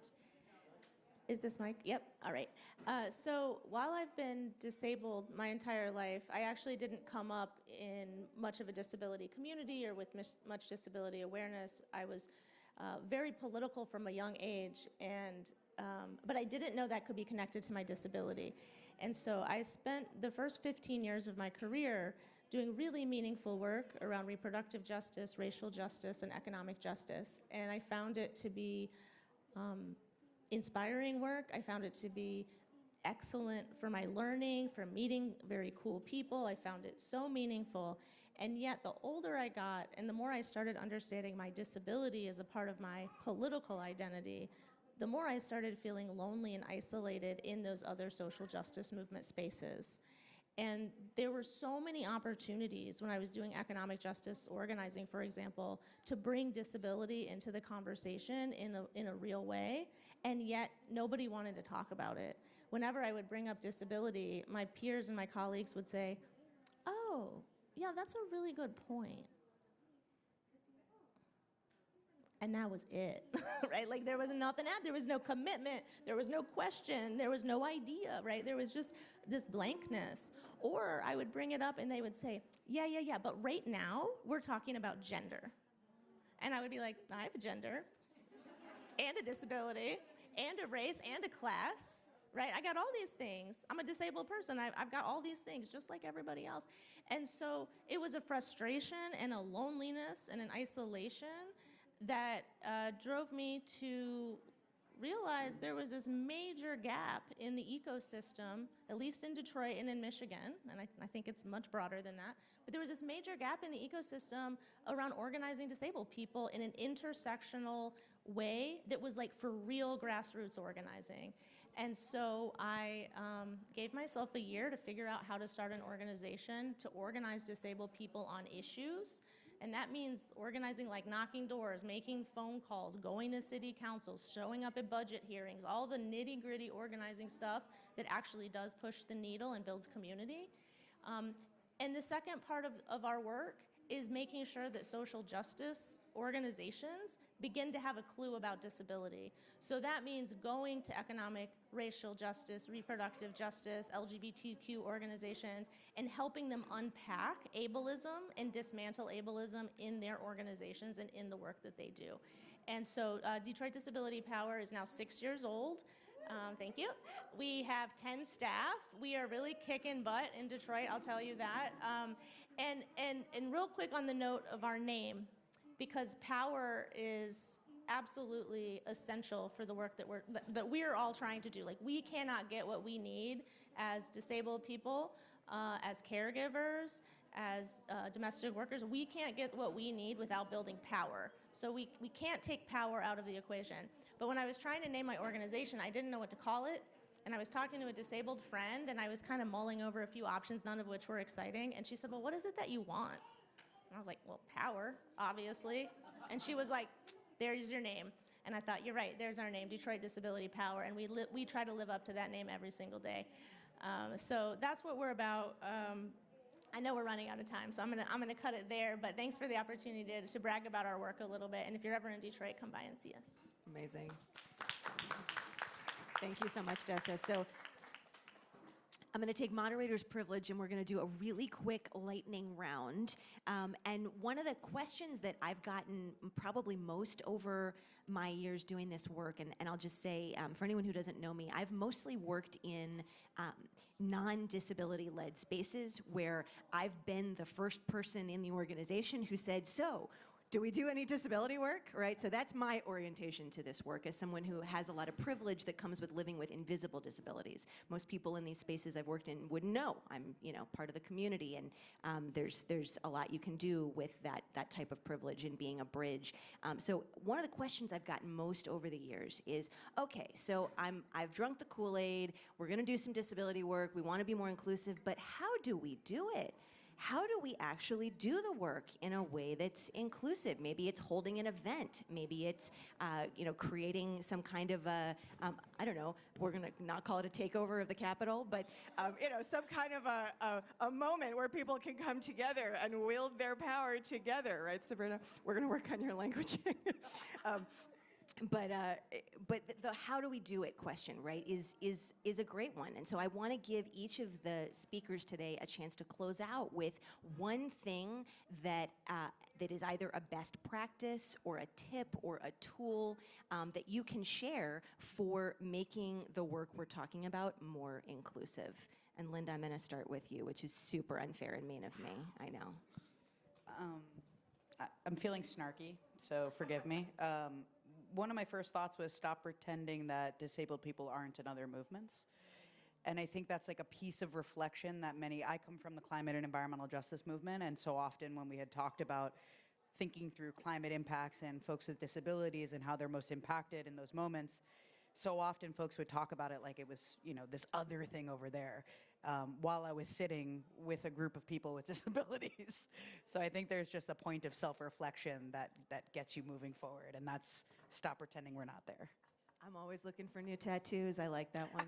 Stop pretending that disabled people aren't in other movements. Wisdom. Stacy, I'm going to go next to you. I mean, I think this event today is a reflection of all of the work. The storytelling, the policy advocacy, the relationship building. I think that's the key.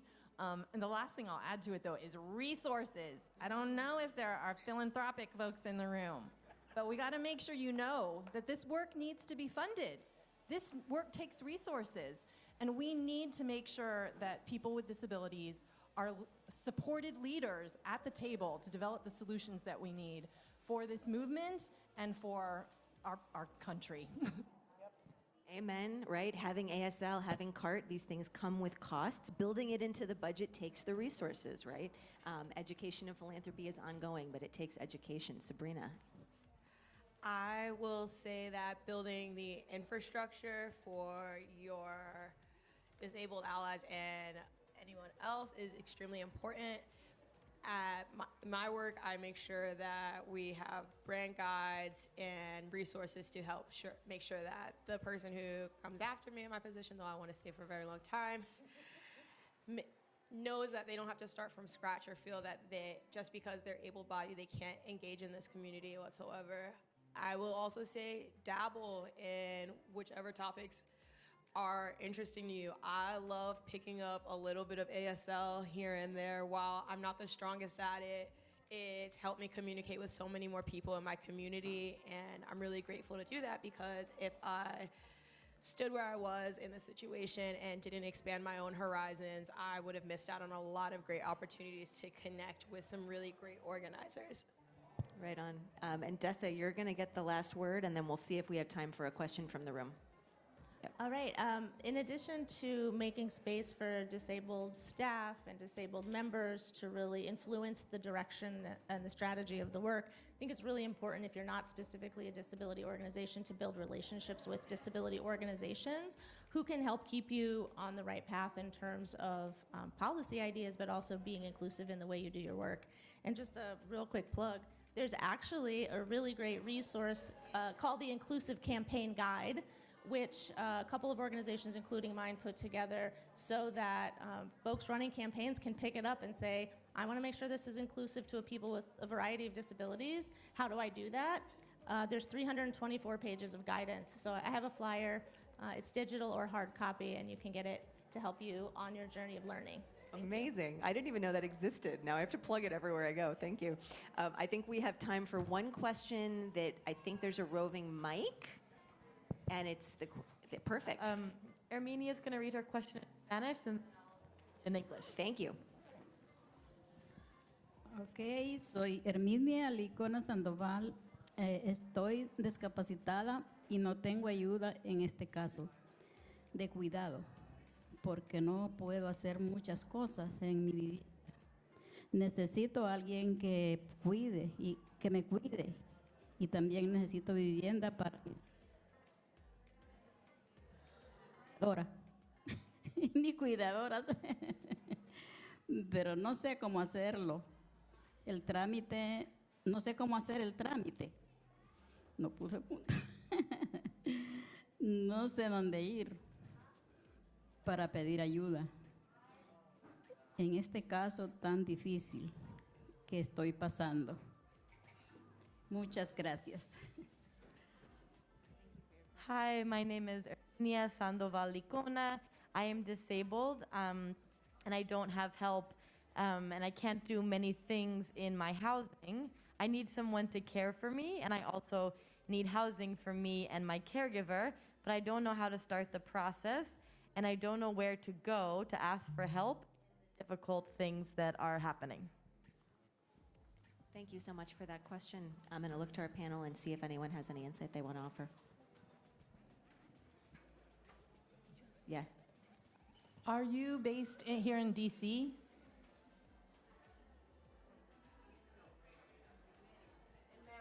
In Maryland, okay. I mean, as some of the earlier panels talked about how different states have different levels of resources and support, but there may be an office on disability or aging in Maryland or within your county that may have some referrals and resources to be able, say it again? Independence Now. From the and the wisdom of the community could also inform and support you. So there's an organization called Independence Now. Awesome. Thank you to the front table, who's now being elevated to panelist. Yeah. Which we appreciate. Dessa, did you? That's what I was going to say. That was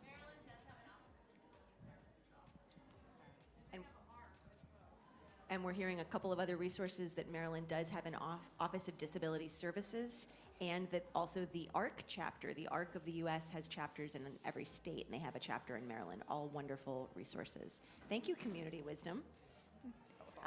Is that okay, great. So please join me in thanking our amazing, amazing panel.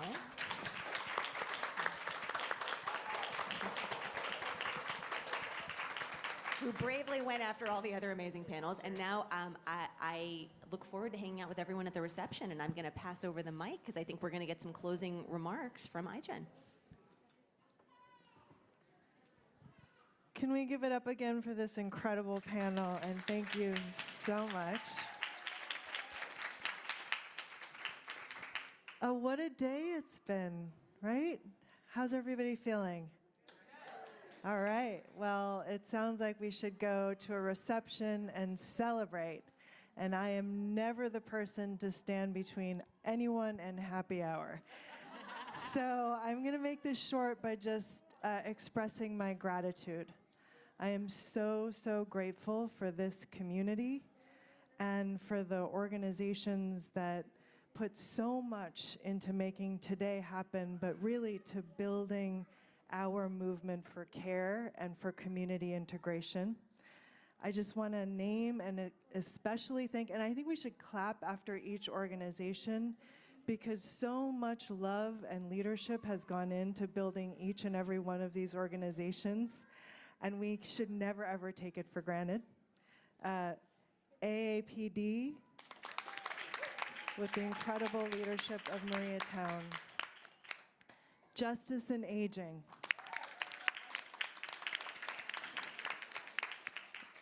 Little Lobbyists.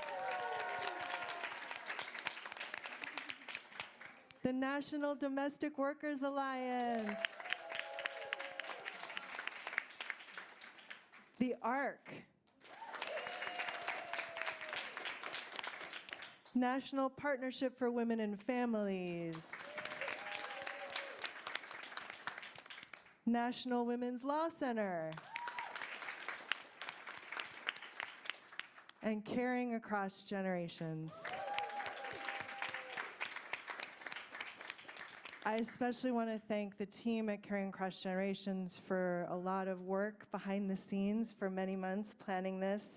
Nicole Jorwick couldn't be here today, but she was here watching us on screen. Hi, Nicole, all day. And I want to especially lift up Tori Cross, who did a huge amount of work to make today happen. And let's keep going, because disability integration makes our lives and our communities whole. Thank you all so much. And let's party.